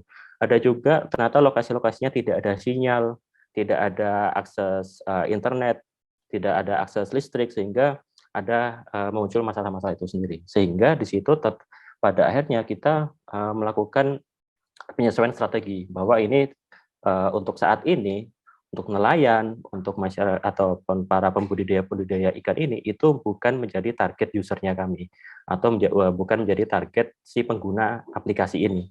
Terus yang menggunakan siapa? Yang menggunakan itu adalah, kita sebutnya adalah local heroes. Kita mengajak anak-anak muda yang berada di wilayah pesisir untuk bisa berkolaborasi dengan kami, dan dari situ mereka ini kita bekali kemampuan untuk pemberdayaan, kemampuan untuk transaksi, sehingga dari si anak-anak muda ini itu bisa menjadi perwakilan atau perpanjangan. So they can be the representatives of Aruna and the coastal communities in using that technology. Currently, our partners are spread in several locations around. Bergabung bersama kami dengan beberapa macam komunitas-komunitas ini sendiri gitu. Nah, challenge-nya di sini itu adalah on communities. The challenges are here. They are in rural areas. Infrastruktur itu tidak mumpuni di sana, dari sisi kemampuan dari masyarakatnya itu juga tidak bisa langsung masuk gitu di ekosistem kami, sehingga tadi kita di sisi lain kita dari sisi demand, dari sisi pembeli itu sudah aman nih bahwa tidak nantinya para nelayan, para masyarakat pesisir itu tidak akan dipusingkan dengan adanya hasil tangkapan atau hasil pembudidaya yang akan terbuang, pasti akan kami serap. Namun dengan adanya teknologi tadi, demand kita udah aman ini, bisa dibilang seperti itu. Namun ternyata isu-isu yang ada di masyarakat bahwa nelayan-nelayan ini itu tidak bisa secara konsisten untuk melaut. Mereka melaut hanya ala kadarnya, misalnya hanya untuk seminggu sekali, nanti ketika butuh uang baru melaut kembali, karena ya di situ bahwa mereka ini secara pemikiran ini masih perlu demand itu sendiri, sehingga disitulah kita melakukan adanya pemberdayaan, kita melakukan edukasi ke nelayan itu sendiri gitu. Nah, namun edukasinya ini sebetulnya tidak kita targetkan hanya untuk nelayan, tapi ke beberapa pihak-pihak lain, seperti istri-istri nelayan dan juga anak-anak nelayan itu sendiri. Sehingga dalam strategi kami dalam mengakuisisi 20.000 nelayan ini yang tersebar di seluruh Indonesia, kita juga melakukan kegiatan-kegiatan pemberdayaan ke anak-anak dan juga ke istri-istri nelayan itu sendiri. Seperti itu. Jadi secara tidak langsung.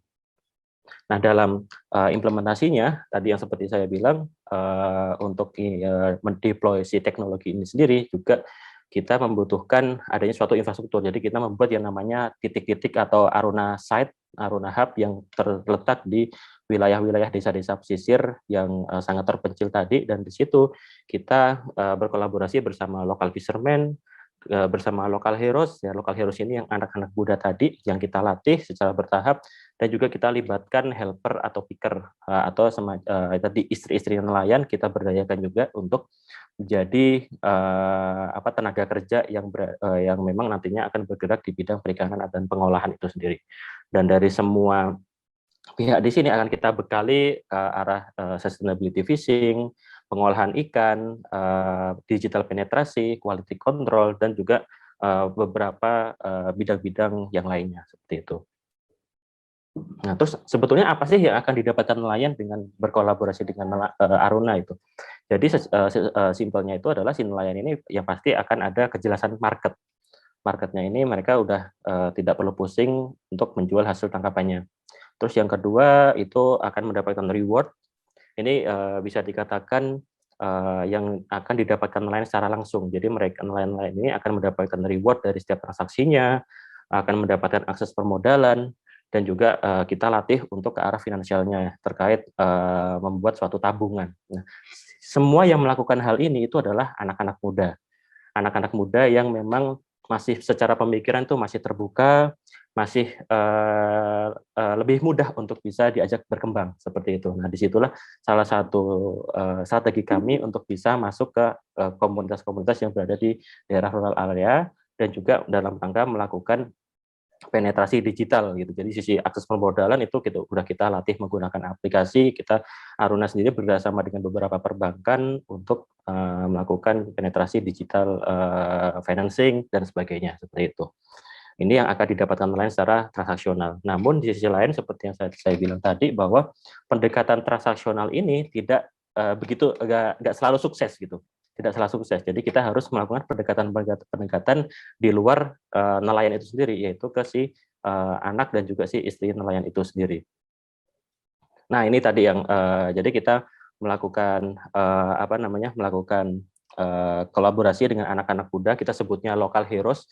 Kita saat ini ada sekitar hampir 100 local heroes yang kita sebar di seluruh titik-titiknya Aruna, yang mereka ini setiap hari itu melakukan pendampingan ke si masyarakat pesisir, melakukan kegiatan event bersama nelayan, bersama ibu-ibunya, dan juga ke anak-anaknya untuk segala macam konten-kontennya itu tadi sangat menarik juga untuk konten-konten terkait edukasi dari Tanoto Foundation. Itu juga bisa menjadi salah satu sumber-sumber konten. Jadi tim dari community development yang berada di pusat itu akan melakukan pelatihan ke para local heroes ini menggunakan teknologinya tadi, dan dari situ nantinya akan dipaparkan ke masyarakat-masyarakat yang berada di sekitar ruang lingkupnya si local heroes ini sendiri.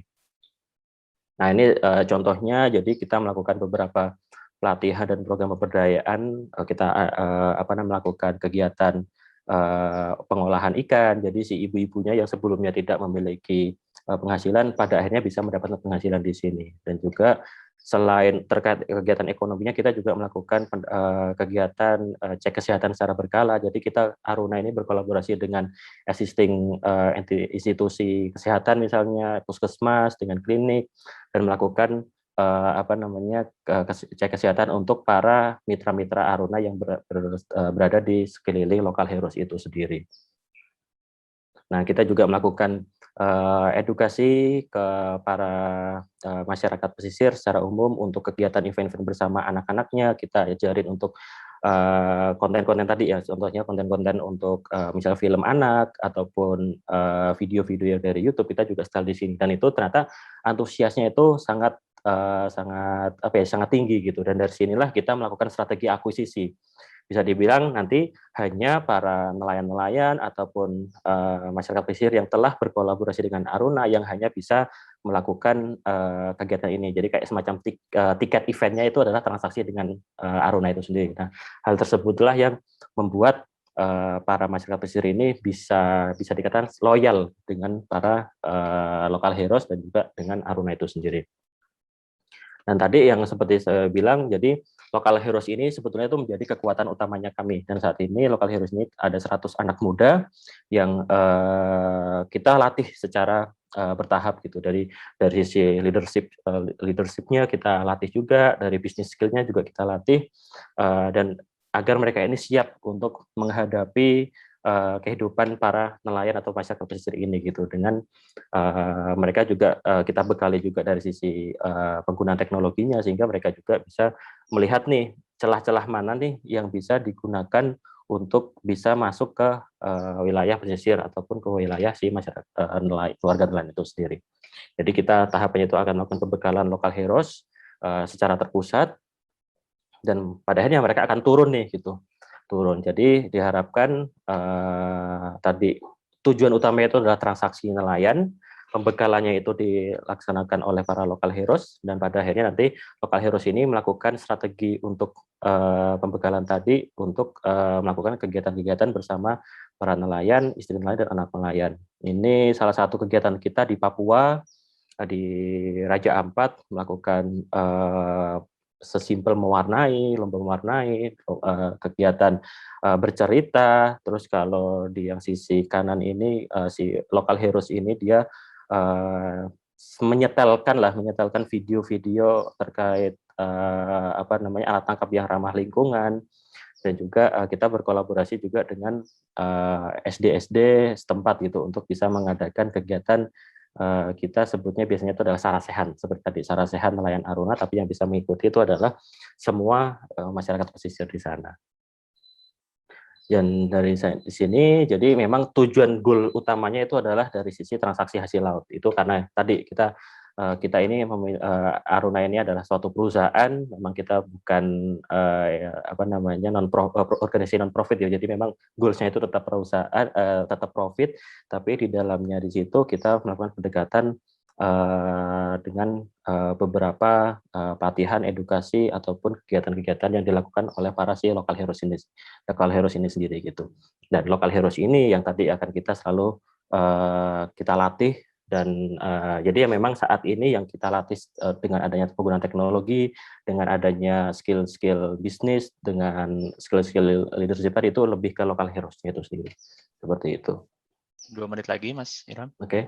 Nah, mungkin ini sebagai yang paling terakhir. Jadi dari segala aktivitasnya tadi, dengan dari visinya Aruna itu sendiri, Aruna ini memiliki visi jangka pendek gitu. Kita ingin menjadikan Indonesia sebagai pusat maritim dunia. Jadi dengan Aruna berkolaborasi dengan masyarakat pesisir, dengan keluarga nelayan, dan dengan adanya teknologi tadi sesimpel aplikasi di handphone, dengan adanya pelatihan dan pendampingan secara berlanjutan, kita ingin mewujudkan di 30 tahun ke depan itu. Jadi Aruna ini sebetulnya secara ide dari para foundernya ini dari tahun 2015 sudah idenya itu sudah ada. Jadi mereka ini punya ide bahwa 30 tahun dari 2015, yaitu di tahun 2045, ingin memberikan hadiah yang terbaik bagi Indonesia. Waktu di situ 2045 itu adalah 100 tahun Indonesia merdeka. Kita ingin menjadikan Indonesia sebagai pusat maritim dunia yang inklusif dan berkelanjutan dengan bekerjasama dengan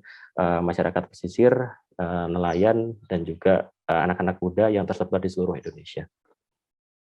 Mungkin itu saja yang bisa saya sampaikan. Terima kasih atas kesempatannya untuk bisa bergabung di Pekan Berpihak kepada Anak di tahun 2021 ini. Terima kasih. Baik, makasih banyak Mas Irham atas paparannya, sangat menginspirasi ya sebetulnya. Mudah-mudahan bisa jadi the next unicorn ya. Akan keren ya karena fokusnya mungkin ke sustainability, maksudnya sangat terasa sustainability-nya dan pemberdayaan masyarakatnya. Jadi mudah-mudahan bisa terlaksana semua rencana-rencananya. Dan ketika kita bicara pemberdayaan ekonomi, tentu kita juga bicara tentang ketahanan ya, atau resilience ya, ketangguhan masyarakat. Nah, pembicara berikutnya ini mewakili Save the Children Indonesia, Mas Freddy Chandra. Beliau adalah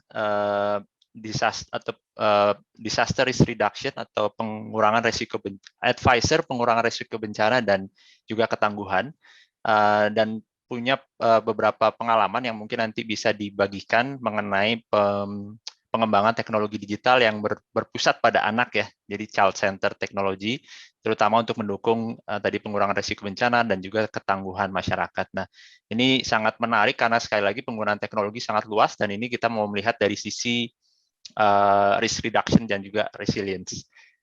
Silakan Mas Freddy atas waktu dan tempat, kami persilakan. Ya, terima kasih Mas Antia. Selamat siang Bapak Ibu semua atas waktunya. Saya langsung saja, saya boleh share screen ya Mas? Silakan Mas.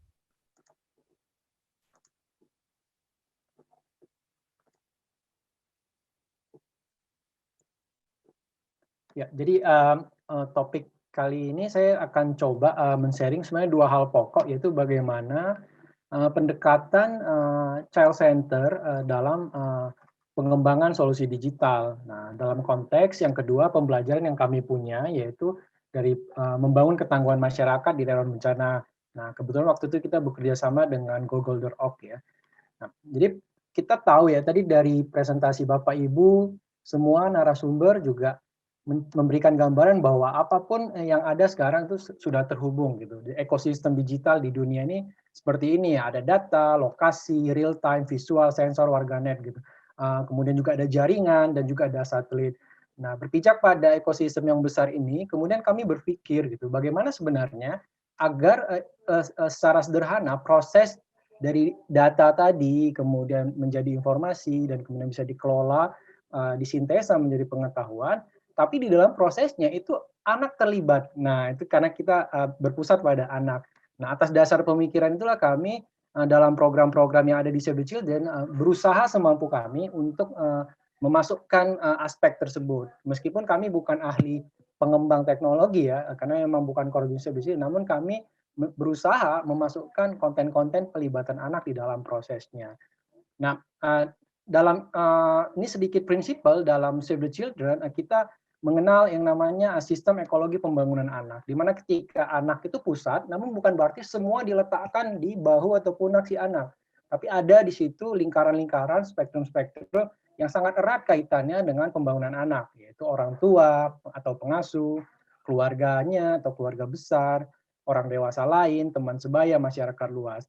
Nah, di dalam ekologi inilah sebenarnya berbagai isu sektor pembangunan anak masuk. Tadi baik aspek ekonomi, well-being, kemudian aspek perlindungan. Nah, dalam konteks inovasi teknologi sekarang, bagaimana pertanyaannya? Pertanyaannya adalah bagaimana pengetahuan itu kemudian idenya itu dibuat menjadi sebuah solusi atau solusi digital ya, dalam konteks ini yang saya sampaikan itu kemudian masuk menjadi connecting the dot atas kebutuhan pembangunan sektor anak tersebut.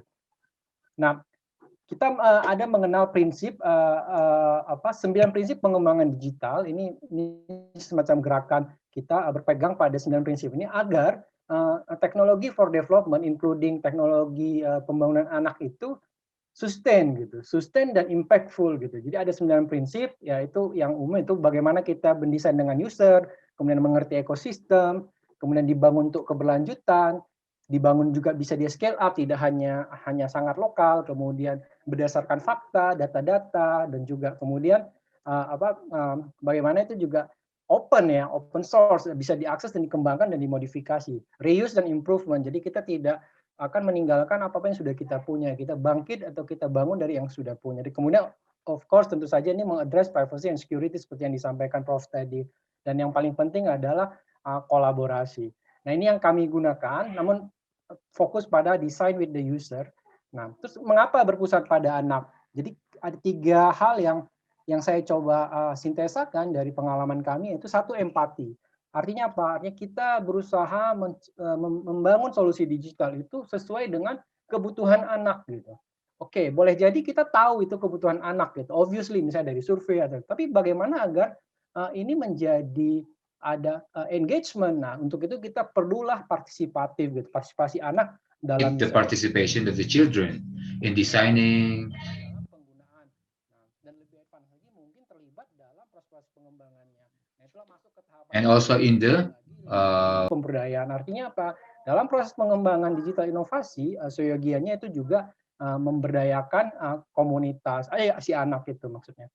Nah, ini pembelajaran dari isu berbagai sektor, karena kami punya program beberapa tahun yang lalu tentang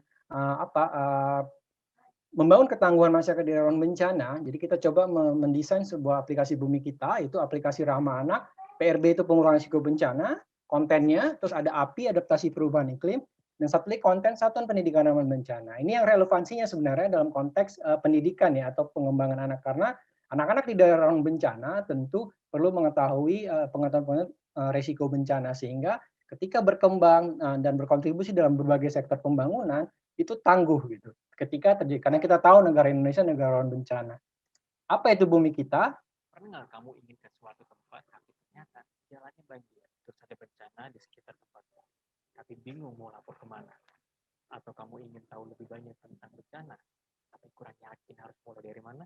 Tenang, sekarang sudah ada aplikasi Bumi Kita. Dengan suaranya kurang kencang, Mas Freddy. Bagaimana, Mas? Suaranya kurang kencang, volumenya. Kurang kencang ya? Oh, iya. Sebentar ya, saya coba. Pernah nggak kamu ingin ke suatu tempat? Oops, sorry.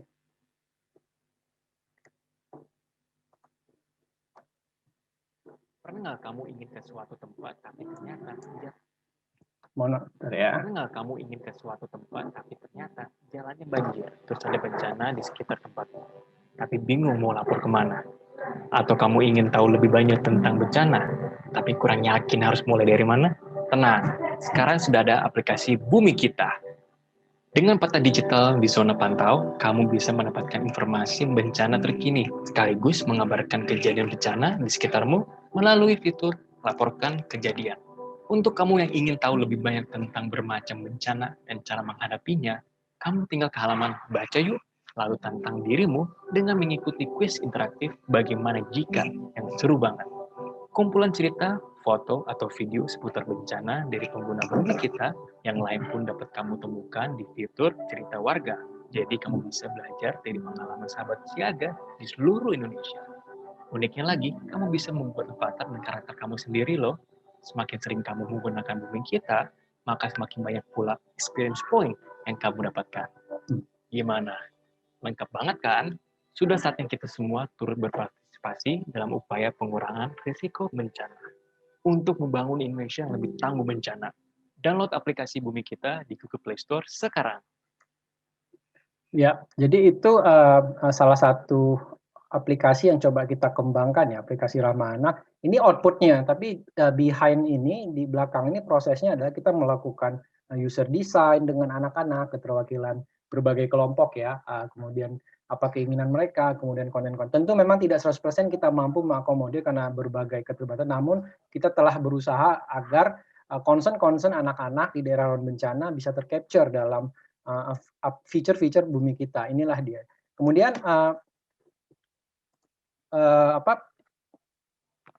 muncul pertanyaan, bagaimana sebuah aplikasi itu inklusif kalau kita bilang berpusat pada anak.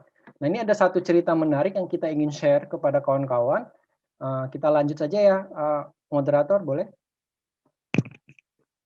Ya. Silakan.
Ya, jadi itu Aji adalah salah satu yang ini ya, yang aktif dalam pemakaian bumi kita. Namun kita masih banyak lagi yang lain, tapi kita belum melakukan survei pasca itu.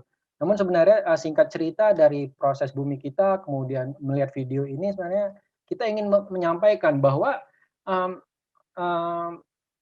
dari 2 anak di Jawa Barat hasil survei kita, dan di Jawa Barat itu 75% total populasi Indonesia tersebar ya, dan 30%-nya itu adalah kelompok anak dan anak muda ada di daerah rawan bencana.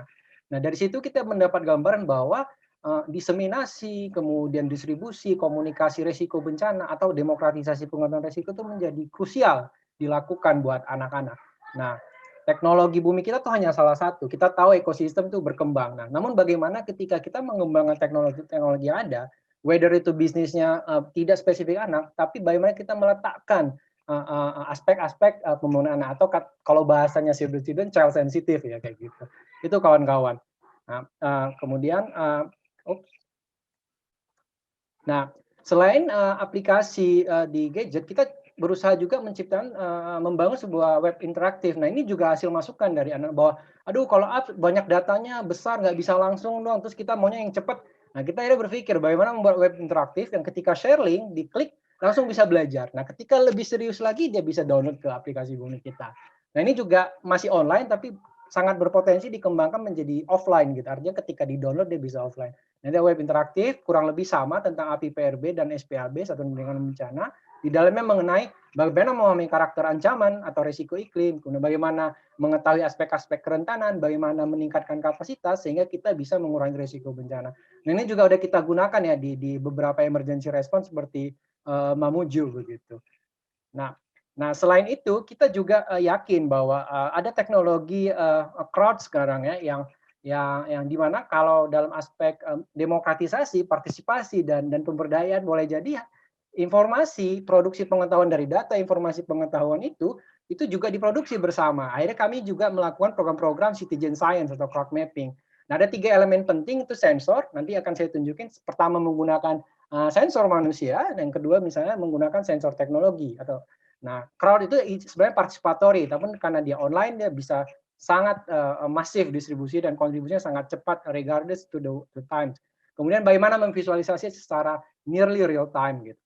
Nah, ada satu ternyata dalam program itu kita belajar bahwa banyak desa di daerah rawan bencana itu belum ada data spasialnya, bangunan, jalannya. Ini menjadi penting gitu. Kenapa? Karena dengan adanya peta informasi dasar, kita sebenarnya mencoba memberikan akses informasi juga, dan bahkan tidak hanya di dalam sebuah komunitas, tapi dari luar untuk memberikan bantuan, melihat apakah ada komunitas, berapa banyak aspek-aspek infrastruktur yang terpapar bencana.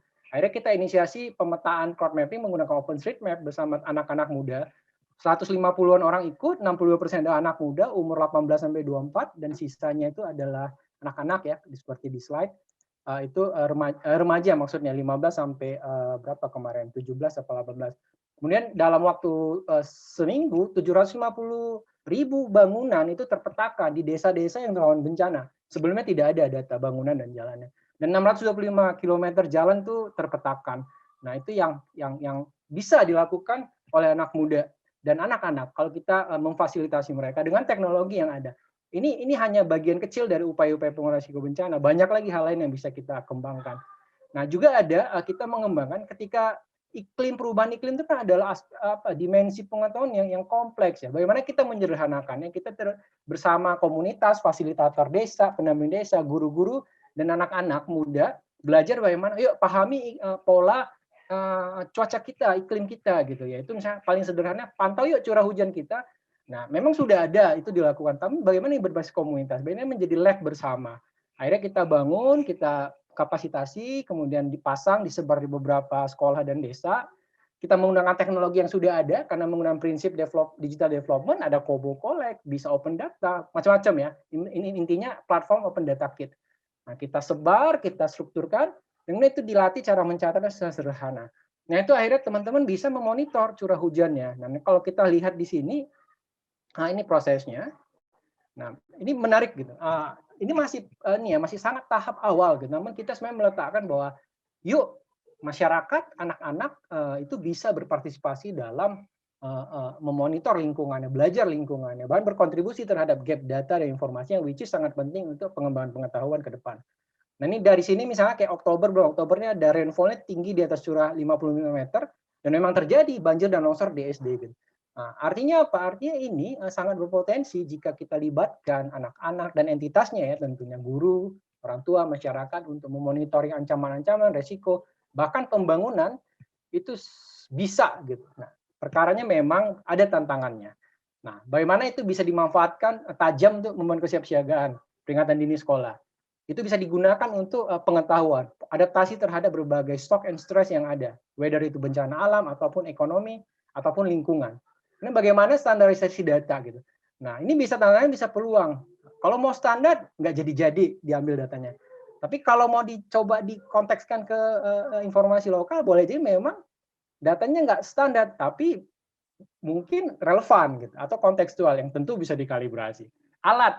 Kalau nunggu alat nggak akan cukup memonitor Indonesia ya. 560.000 desa terpapar ancaman bencana, 30%-nya adalah anak-anak muda. Apakah mau nunggu alat di semua desa untuk memonitor resiko bencana? Rasanya nggak akan bisa. Bagaimana kita menciptakan alat-alat yang bisa dipakai, namun keakuratannya juga bisa memenuhi syarat. Itu hanya perkara-perkara teknis ya untuk dibicarakan di kemudian hari. Nah, dari ini semua sebenarnya intinya ada bagaimana pemanfaatan teknologi itu betul-betul child sensitive. Artinya apa? Dia empati terhadap kebutuhan anak, kemudian dia melibatkan anak, dan yang paling penting dengan prosesnya itu pemberdayaan anak itu meningkat atau terjadi dalam proses pengembangan teknologi digital. Ini saya highlight tadi Ibu dari Tanoto berkata bahwa untuk nge-reach anak tuh memang dengan teknologi itu luar biasa. Memang tuh benar Bu. Ini ada contoh bukti bahwa melalui pendekatan teknologi kita bisa merich 20 juta lebih entitas untuk konteks demokratisasi pengetahuan risiko bencana, baik langsung maupun tidak langsung. Nah, itu bisa. Namun ada yang perlu kita kritisi lebih dalamnya. Sedalam apa kualitinya? Sebesar apa responnya? Dan sebagaimana itu betul-benar merubah perilaku yang positif ke depannya. Itu menjadi tantangan kita semua ya. Itu mungkin sekian dari saya. Terima kasih Mas Antia. Saya kembalikan waktunya. Ya, makasih banyak Mas Freddy. Ya sangat menarik ya. Ini bagaimana pengembangan teknologi harus melibatkan anak, bukan berarti anak menjadi pengembangnya, tapi mendengar ya pandangan atau perspektif dari anak dan kebermanfaatannya langsung ya. Nah ini makasih banyak Mas Freddy. Nanti kita diskusi lebih lanjut ya di sesi Q&A atau tanya jawab. Nah, Bapak Ibu, terima kasih banyak Bapak Ibu narasumber, terima kasih banyak atas paparannya. Ini ada beberapa pertanyaan yang sudah masuk dan sekali lagi Bapak Ibu peserta silakan jika ingin mengajukan pertanyaan mohon diketikkan ya di kolom chat ataupun di kolom question and answer. Ini ada anonimus ya, sayang sekali anonimus. Ada pertanyaan tentang panduan untuk orang tua ya, tentang tahapan pengenalan teknologi digital kepada anak-anak sesuai dengan usia. Nah, mungkin ini Ibu Ari dan Ibu Mariam ya yang mungkin bisa memberikan tanggapan untuk pertanyaan ini. Apakah ada panduan untuk orang tua tentang pengenalan teknologi digital kepada anak? Silakan Ibu. Mungkin Ibu Mariam dulu ya. Silakan Ibu. Ya, terima kasih Mas Antia. Terkait dengan panduan untuk orang tua ya, bagaimana bisa mengenalkan anak-anak teknologi kepada anak-anaknya. Sebenarnya panduan itu banyak ada di beberapa link yang bisa kita buka di Google, misalnya terkait dengan adanya dari Kemendikbud juga menyebarkan atau memberikan informasi tentang seri pendidikan orang tua, bagaimana mendidik anak di era digital. Atau kita bisa juga membuka di link literasidigital.id, bagaimana orang tua juga mengenalkan digital kepada memberikan pembelajaran digital kepada anak-anak.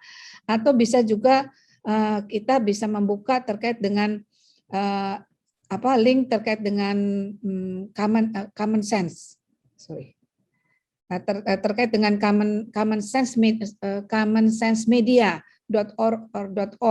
Di situ bisa nanti kita lihat bagaimana orang tua bisa mendidik anak per umur, bagaimana mendidik anak secara digital dari umur 2 sampai 4, kemudian kalau dari 5 sampai 7, atau anak-anak yang 8 sampai 9, sampai dengan umur yang 13. Di situ bisa dilihat bagaimana tahapan-tahapannya, bagaimana nanti ada guide untuk Parents Ultimate Guide-nya, ada Parent Trap-nya, ada podcast-nya, ada Parent podcast, itu bisa dilihat di link tersebut. Jadi kalau mau secara rinci mungkin di sini saya tidak bisa menjelaskan bagaimana caranya, tetapi cara itu bisa dibuka dari link-link yang ada di internet sendiri gitu loh. Mungkin itu yang bisa kami sampaikan Mas Antia. Baik, makasih Bu Mariam. Bu Ari ada tips-tips lain atau tanggapan? Ya, silakan. Mungkin ya sedikit Ibu Mariam udah lengkap sekali itu memberikan informasi mengenai links-nya. Mungkin kalau yang dari Tanoto Foundation, silahkan saja mengunjungi website Pintar Tanoto Foundation. Di situ kami ada panduan orang tua mendampingi siswa belajar dari rumah, itu berbentuk artikel, atau mau menonton ulang podcast kami yang ada di Spotify. Kami pernah ada sessions mengenai mengarungi dunia pembelajaran digital bersama anak. Mungkin itu bisa membantu. Baik, makasih banyak Ibu. Apa boleh nanti diketikkan linknya ya di dalam chat? Boleh. Ya, Bu Mariam dan juga Bu Ari. Ya, nanti biar para peserta bisa langsung akses. Baik, makasih. Pertanyaan berikutnya ini dari Raima. Bagaimana memastikan para pengguna teknologi, misalnya aplikasi atau teknologi lain, bisa terus digunakan. Nah, ya karena salah satu tantangan dari intervensi lewat teknologi adalah keberlanjutan penggunaan teknologinya. Nah, ini mungkin relevan dengan Mas Irham dan Mas Freddy ya. Bisa mungkin di-share Mas bagaimana memastikan para pengguna teknologi ini, aplikasi ya atau teknologi lain, terus atau teknologinya terus digunakan ya supaya sustain, supaya berlanjut. Terima kasih. Paling sedikit sharing aja kalau untuk membuat teknologi ini tuh tetap sustain itu seharusnya teknologi itu memang dalam rangka untuk menyelesaikan masalah yang ada. Jadi yang memang terbiasanya ada di lapangan itu adalah teknologi ini tuh dipaksakan gitu. Kita tidak membangun teknologi ini menggunakan sudut pandang si user atau sebagai si pemilik masalah itu sendiri gitu. Sehingga ketika kita sudah menemukan formulanya itu sendiri, formula bahwa oh teknologi ini ternyata bermanfaat loh, oh teknologi ini menyelesaikan masalah loh, itu pasti akan akan sustain dilaksanakan karena itu sudah di dalam si proses bisnis itu sendiri. Tapi tetap akan adanya yang namanya pendampingan ataupun pelatihan secara berkala. Itu kuncinya itu sih. Yang pertama memang terkait kesesuaian teknologi itu sendiri. Dari sisi mungkin ada istilah UI, UX ataupun segala macam fitur-fitur yang ada di teknologi itu sendiri. Terus yang kedua itu adalah dari sisi pendampingan atau pelatihan. Itu memang secara berkala harus harus dilaksanakan untuk menjamin agar apakah terdapat kendala ataupun terdapat hal yang sudah mulai berkembang nih sehingga teknologi ini perlu disesuaikan kembali gitu. Mungkin kalau tambahan dari saya sih di situ Mas Antia. Baik, makasih Mas Irham. Mas Freddy, ada tambahan? Ya. Menambahkan yang disampaikan Mas Irham, mungkin bahasa sederhananya bagaimana solusi digital yang kita kembangkan itu useful and usable gitu. Jadi bermanfaat dan dimanfaatkan. Nah, itu besarnya. Ketika bermanfaat dan dimanfaatkan tentu satu dia mengadres solusi kritis atau yang mau diselesaikan. Kemudian kedua berangkat dari sumber daya yang ada. Kemudian ketika dia dapat ini ada dua sebenarnya mekanisme lah. Apakah dia dikelola secara partisipatif, gotong royong di sebuah entitas atau komunitas atau ekosistem, atau memang dia mau dikelola secara social enterprise misalnya kalau sekarang kita kenal ya, mungkin itu jadi ada margin profit di situ yang kemudian disalurkan lagi buat impact misalnya. Nah itu pilihan gitu. Nah, namun esensinya adalah teknologi itu kalau dia memang menjawab persoalan yang ada, kemudian dia bisa dimobilisir dengan sumber daya yang ada, maka dia akan berjalan. Whether itu teknologi plug ya, plug artinya membutuhkan listrik, teknologi yang digital sekarang, atau teknologi yang memang tidak berhubungan dengan plug listrik tapi menyelesaikan solusi gitu atau permasalahan di sebuah entitas dalam hal ini untuk pembangunan anak misalnya di sebuah komunitas. Mungkin itu gitu. Kalau secara praktis pembelajaran dari Save the Children, jujur saja memang kita mengalami persoalan itu ya. Nah, karena itulah kita kemudian merefer kepada beberapa gerakan tadi, digital principle gitu. 99 prinsip itu kalau kita jalani dengan baik, kita checklist, kemudian kita refleksi, mungkin itu akan memperkecil ini ya gap ketidakberlanjutan gitu. Itu yang so far yang kita belajar ya. Tentu kita masih perlu explore lebih jauh lagi. Karena graph of aplikasi itu banyak sekali. Tapi bukan berarti boleh jadi ya nggak relevan sekarang. Tapi mungkin the future graph of application itu malah yang menjawab persoalan-persoalan yang muncul di kemudian hari misalnya. Anyway, itu. Terima kasih Mas Andia. Ya, mungkin Bu Ari dari pengalaman penggunaan teknologi untuk orang tua dan mungkin dari mitra guru tadi ya disampaikan, seperti apa Bu supaya mitra-mitranya ini bisa menggunakan terus? Ya, kalau kami di Tanoto Foundation, program kami itu memang harus berorientasi kepada sustainability. Artinya nggak boleh hanya ada kalau Tanoto Foundation ada di situ. Jadi prinsip yang kami pakai di dalam menyebarkan informasi atau bagaimana menggunakan teknologi adalah kami selalu memanfaatkan dan memperkuat existing system. Jadi apa yang biasa dipakai oleh para guru, orang tua, itu yang kami pakai. Sosial media mana yang paling mereka suka pakai. Atau kami juga perkuat existing system dalam bentuk paguyuban kelas atau komite sekolah yang sebenarnya with or without Tanoto Foundation itu sudah ada. Gitu ya. Atau kalau di guru ada kelompok kerja guru, kelompok kerja kepala sekolah. Nah itu, disitulah yang kita perkuat. Yang kedua adalah saya kira yang sangat penting juga untuk menjamin sustainability adalah bekerja atau identify dan bekerja dengan local champion. Ya, tadi duta orang tua yang menjadi kader Tanoto Foundation adalah orang memang yang ibu itu memang semangat ya dan dia bisa menularkan kepada komunitasnya. Jadi identify and bekerja work dengan local resources, champion yang sudah ada kita perkuat, insya Allah terjadi penguatan menyebar ke sekelilingnya. Saya kira itu. Baik, ya baik. Makasih banyak. Ini ada pertanyaan mungkin 2 sekaligus saya bacakan untuk Mas Freddy ya. Yang pertama ini bumi kita ini luar biasa. Jadi apakah ada apakah sudah diadaptasi oleh pemerintah Indonesia?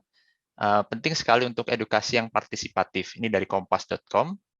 Yang pertanyaan kedua adalah mengenai tadi penggunaan digital, teknologi digital saat ini sangat dibutuhkan, baik dalam proses belajar maupun dalam kesiapsiagaan bencana. Nah, bagaimana kalau di desa yang tidak punya jaringan internet misalnya gitu ya? Nah, silakan Mas Freddy. Ya, kalau saya melihat duty barrier atau pemerintah tuh peran strategisnya adalah mengkoordinir, memfasilitasi ya, dan juga bahkan mensupport ide-ide kreatif atau inovasi-inovasi menyelesaikan persoalan-persoalan yang ada. Gitu. Artinya apa? Ketika banyak aplikasi muncul, ekosistem itu sudah ada. Tapi kalau semuanya mau di-embedded ke dalam sistem pemerintahan, bagi saya rasanya overwhelming. Bagaimana jika duty barrier menjadi hub gitu? Dalam hal ini menjadi hub untuk mengkoordinir, mendinamisir, kemudian mensupport inovasi-inovasi masyarakat untuk solusi-solusi yang diciptakan. Itu saya lebih melihatnya ke sana, sehingga bagaimana nih dilembagakan di pemerintah yang melalui itu gitu. Nah, pemerintah mungkin bisa memfasilitasi, misalnya hub inovasi tentang pendidikan anak, inisiasi masyarakat sipil, nah, kan bisa dikelola menurut saya ide itu, bisa membangun ekosistem itu satu. Kemudian kedua, bagaimana jika tidak ada teknologi internet di sebuah wilayah gitu. Nah, saya kira tadi ya inovasi atau teknologi itu seringkali kita asosiasikan sekarang dengan internet, IoT, Internet of Things misalnya, kemudian crowdsourcing dan sebagainya. Tapi sebenarnya boleh jadi kita letakkan lagi prinsip dasar inovasi itu adalah ada ide, ada pengetahuan, ada masalah, kita ciptakan tools untuk menyelesaikan persoalan itu. Nah, ketika tools yang paling cocok itu tidak berasosiasi dengan internet karena kondisi ada, maka itulah yang kita lakukan. Contoh ini pengalaman pribadi, ketika tahun 2010 saya di Pegunungan Tengah, Lembah Baliem, kemudian di pesisir utara Kepala Burung gitu, itu tidak ada internet. Nah, sinyal juga satu-satu.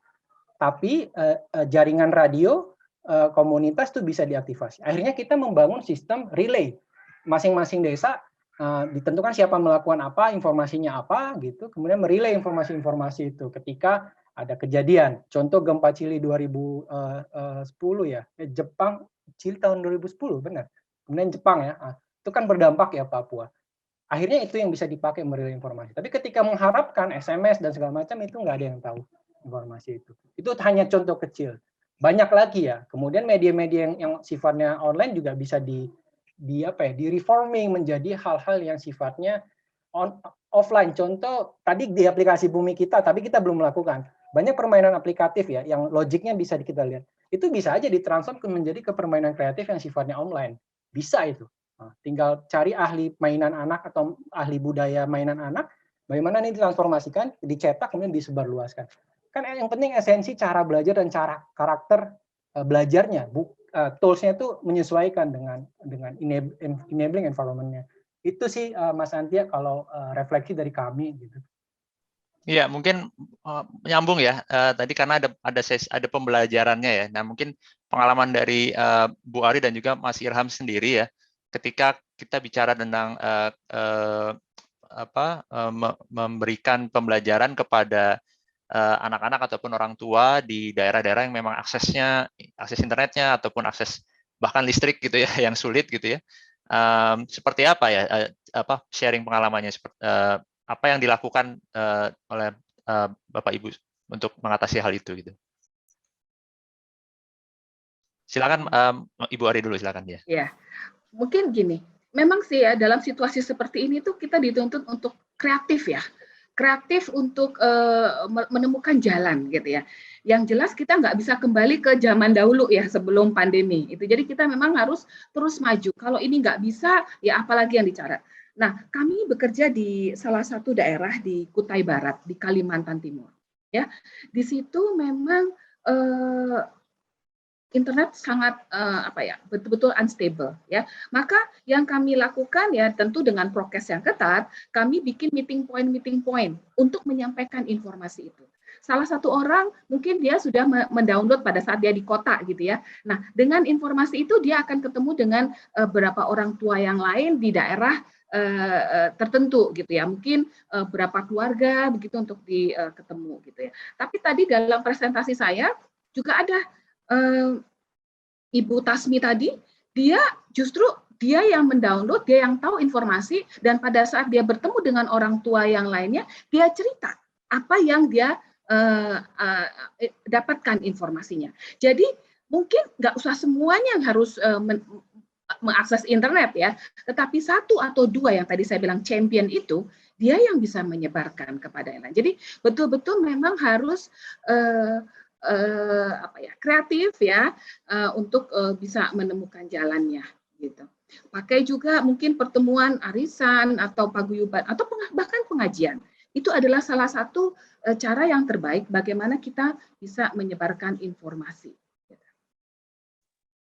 Baik, makasih Bu, sangat menarik. Jadi mengikuti kebiasaan ya, kebiasaan masyarakat di situ. Dan bagaimana Mas Irham, apakah ada yang bisa di-share ke kami? Oke, betul. Sesuai sih apa tadi yang diinfokan Bu Ari. Jadi kalau dari Aruna sendiri kita sangat memanfaatkan yang namanya local heroes tadi ya. Yang local heroes ini yang tadi sebagai simpul-simpulnya untuk sebagai pusat informasi. Dari sisi yang dia membawa teknologinya itu sendiri ataupun mungkin dari sisi otaknya itu sendiri gitu. Jadi mereka ini yang selalu kita latih secara berkala, secara 1 bulan sekali itu mereka ini akan melakukan edukasi, update informasi, dan itu mereka akan turun ke lapangan dengan membawa segala informasi yang nantinya akan disampaikan. Metode dari kami juga itu membentuk suatu kelompok-kelompok gitu, kelompok nelayan, kelompok ibu-ibu pesisir biasanya, karena dengan kelompok-kelompok itu mungkin bahasa Jawanya itu getok tular itu. Dengan getok tular ini tuh informasi itu sangat cepat sekali. Jadi sebetulnya untuk teknologi ini sendiri ternyata secara informasinya itu tetap bisa terlaksana gitu meskipun ada modifikasi dari sisi implementasinya. Jadi memang kunci utama itu adalah adanya simpul-simpul tadi sih gitu. Tetap harus kita sambungkan tapi nggak selalu harus menyeluruh langsung si para masyarakat ini menggunakan teknologi itu sendiri sih gitu. Oke, baik, makasih Mas Irham.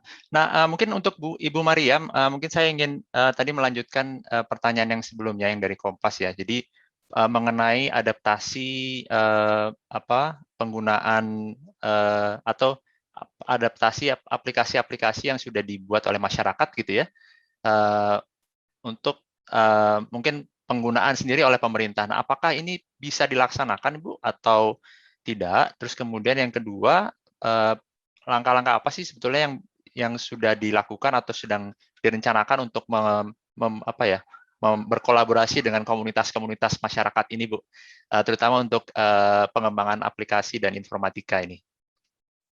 Ya, Mas Ante ya. Sebenarnya Kominfo ini saat ini juga sudah sejak beberapa tahun lalu itu juga sudah sebenarnya memberikan kesempatan ya kepada komunitas ataupun kepada anak-anak muda untuk meningkatkan kemampuan mereka untuk supaya bisa mereka membuat suatu aplikasi startup ya. Nah, itu kita mencoba apalagi dengan bahwa disampaikan bahwa anak muda kita untuk terjun ke pekerjaan itu masih belum sesuai dengan diharapkan dari yang memberikan pekerjaan.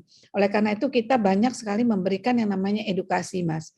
Jadi edukasi dan memberikan kesempatan pada anak muda untuk membangun sendiri startup ini kan contohnya juga Mas Irham dari Aruna juga tahu juga bahwa Kominfo juga melakukan yang namanya startup digital ataupun 1000 startup, membangun 1000 startup dari anak-anak muda untuk menciptakan satu aplikasi-aplikasi yang memang bermanfaat buat masyarakat.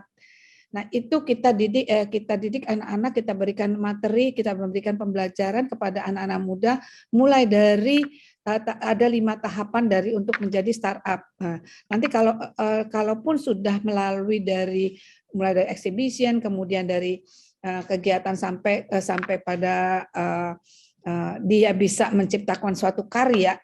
Nah, kalau dia sudah menciptakan suatu karya atau aplikasi, itu juga kita tidak akan tinggal diam, kita akan coba mendorong mereka menjadi startup studio. Jadi ada pendampingan startup itu untuk supaya bisa beroperasi dan bisa berjalan untuk mereka gitu loh, bisa menghasilkan buat mereka sendiri atau bisa digunakan oleh masyarakat. Nah, nanti kalaupun sudah menjadi, karena sasaran kita atau target kita adalah membangun nanti bukan hanya saat ini bukan hanya 4 unicorn, tetapi kita bisa membangun unicorn yang banyak itu loh. Jadi tetapi berasal dari lokal, dari anak-anak muda kita.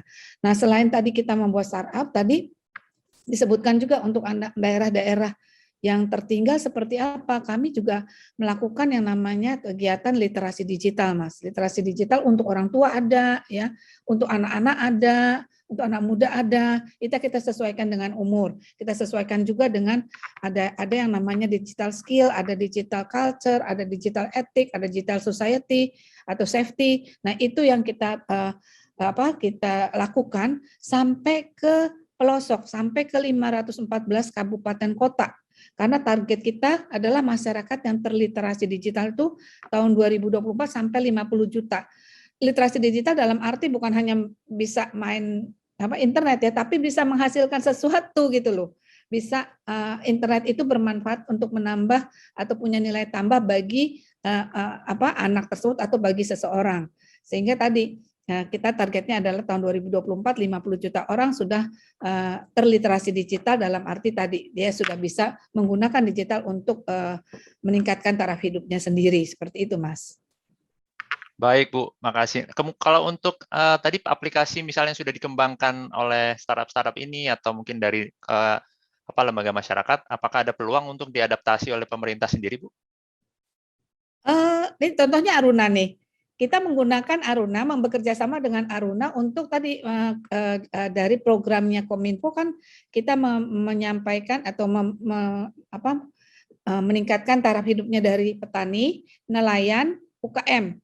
Aruna itu menjadi salah satu aplikasi yang kita sebarkan atau kita bantu untuk kita pakai untuk meningkatkan literasi terhadap nelayan. Kalau misalnya petani, kita menggunakan aplikasi beberapa aplikasi ya, contohnya di 8 Village itu kita gunakan juga untuk supaya aplikasi itu bisa digunakan untuk nelayan, untuk petani gitu. Demikian juga yang UKM. Jadi bukan aplikasi dari startup itu bukan kalau itu tergantung dari materi dari aplikasi tersebut ya, karena tadi Aruna banyak untuk nelayan ya berarti kita menggunakan untuk nelayan. Tapi aplikasi yang digunakan untuk pemerintah sendiri itu karena pemerintah kan punya kebijakan sendiri terkait dengan sistem pemerintahan berbasis elektronik ya. Nah, itu yang dikembangkan itu adalah oleh pemerintah sendiri karena pemerintah tahu, tapi pemerintah membantu para startup ini yang sudah membuat aplikasi untuk diterapkan kepada masyarakat, seperti itu. Baik, Bu, makasih banyak Bu Mariam. Nah, ini sepertinya kita sudah di penghujung acara dan sebetulnya sudah lebih over 20 menitan. Nah, mungkin sebagai penutup ya Bapak Ibu, mungkin kita tadi sudah bicara dari awal, kita bicara etika ya, dari etika, terus kemudian tadi ada challenges atau tantangan-tantangan atau resiko-resiko di dunia maya ya dari Ibu Mariam, terus kemudian bagaimana pembelajaran teknologi digunakan untuk mendukung orang tua sebagai sahabat anak dalam belajar, ada untuk pemberdayaan masyarakat nelayan dan pesisir ya, dan juga ada untuk ketangguhan. Nah, ada mungkin untuk penutup Bapak Ibu silakan mungkin 1 atau 2 kalimat yang ingin disampaikan mengenai bagaimana sih ke depan kita apa yang perlu dilakukan gitu ya. Mungkin karena kita di sini kebetulan banyak pihak, mumpung ada perwakilan dari masing-masing nih, mungkin harapan masing-masing bagaimana kita bisa kerja bareng nanti ke depannya. Silakan, mungkin siapa dulu, Ibu Mariam dulu atau gimana? Boleh, boleh Mas. Jadi ini masa depan bangsa untuk anak-anak bukan hanya ditangani oleh pemerintah, tetapi oleh seluruh lapisan masyarakat. Jadi keterlibatan dari industrinya, pelaku usahanya, dari masyarakatnya sendiri, dari komunitas, dari akademisi, itu sangat punya peranan masing-masing. Baik pemerintah juga punya peranan masing-masing. Bagaimana kita meningkatkan kemampuan digital anak-anak kita untuk masa depan bangsa Indonesia yang lebih baik. Baik, makasih Ibu Mariam. Ibu Ari mau selanjutnya? Boleh ya. Jadi Bapak Ibu sekalian, saat ini ya sejatinya pandemi ini mempercepat sih kesadaran dan keahlian kita dalam memanfaatkan teknologi. Kita semua dalam masa transisi. Saya, Bapak Ibu sekalian, masih dalam upaya untuk belajar juga. Belajar menggunakan teknologi untuk memberikan yang terbaik, pendidikan yang terbaik buat anak-anak kita.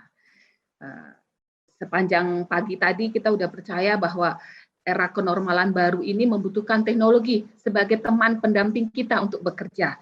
Kalau di bidang pendidikan menjadi sarana yang efisien dan efektif untuk bisa mendapatkan sumber-sumber belajar yang terbaik. Maka mari kita bantu anak-anak kita untuk terbiasa gunakan teknologi untuk belajar. Dan orang tua juga punya peran penting untuk memotivasi anak, memberi contoh ya bagaimana menggunakan teknologi untuk hal-hal yang produktif. Anak hebat karena orang tua jadi sahabat anak. Dan teknologi membantu orang tua untuk menjadi sahabat anak. Baik, makasih Ibu Ari, sangat catchy ya. Apa yang di akhir ini mungkin sudah dilatih ya Bu oleh tim komunikasi. Sangat baik, message-nya sangat kena. Mas Irham, silakan. Oke, kalau dari kami, dari Aruna, dari sudut pandang bisnis, kami berharap bahwa kegiatan ini juga bisa berlanjut nantinya. Kami banyak mitra-mitra dari Aruna itu sendiri yang sangat membutuhkan support dari semua pihak, dari pemerintah, dari dari beberapa pihak yang memang bergerak di bidang-bidang tertentu untuk bisa mengembangkan masyarakat pesisir, karena banyak menurut kami salah satu masyarakat tertinggal yang ada di Indonesia itu adalah masyarakat pesisir, termasuk di sana itu terdapat banyak anak-anak pesisir, banyak nelayan, banyak istri-istri nelayan yang memang di situ dari segala macam akses pendidikan, akses kesehatan dan yang lainnya itu sangat tertinggal gitu. Makanya kami sangat terbuka apabila nantinya ke depannya kita bisa berkolaborasi untuk bisa masuk ke wilayah pesisir itu sendiri, karena laut itu masa depan bangsa. Kita 70% itu laut. Nah, disitulah seharusnya kita bisa mewujudkan masa depan bangsa kita di laut itu sendiri. Baik, Mas. Makasih banyak, Mas Irham. Mas Freddy, silakan. Ya, sebagaimana kita ketahui ya, komposisi anak dan anak muda itu hampir mencapai 45% populasi di dunia bahkan, apalagi di Indonesia. Maka itu menjadi masa depan. Nah, tak dipungkiri teknologi digital itu menjadi solusi ya buat merich mereka. Namun yang paling penting bagaimana pembangunan teknologi atau solusi-solusi digital itu berpihak pada anak dan anak muda. Nah, ketika bicara berpihak, maka tentu saja yang bisa kita lakukan adalah pengembangannya itu berempati, melibatkan atau partisipatif, dan kemudian juga empowerment ya, dan memberdayakan. Itu dari saya, Mas Antia. Terima kasih. Ya, baik. Makasih Bapak Ibu atas kehadirannya dan sharing insight-nya sangat-sangat menurut saya sangat-sangat bermanfaat. Mudah-mudahan bermanfaat ya bagi Bapak Ibu peserta dan pendengar. Sekali lagi terima kasih atas waktunya.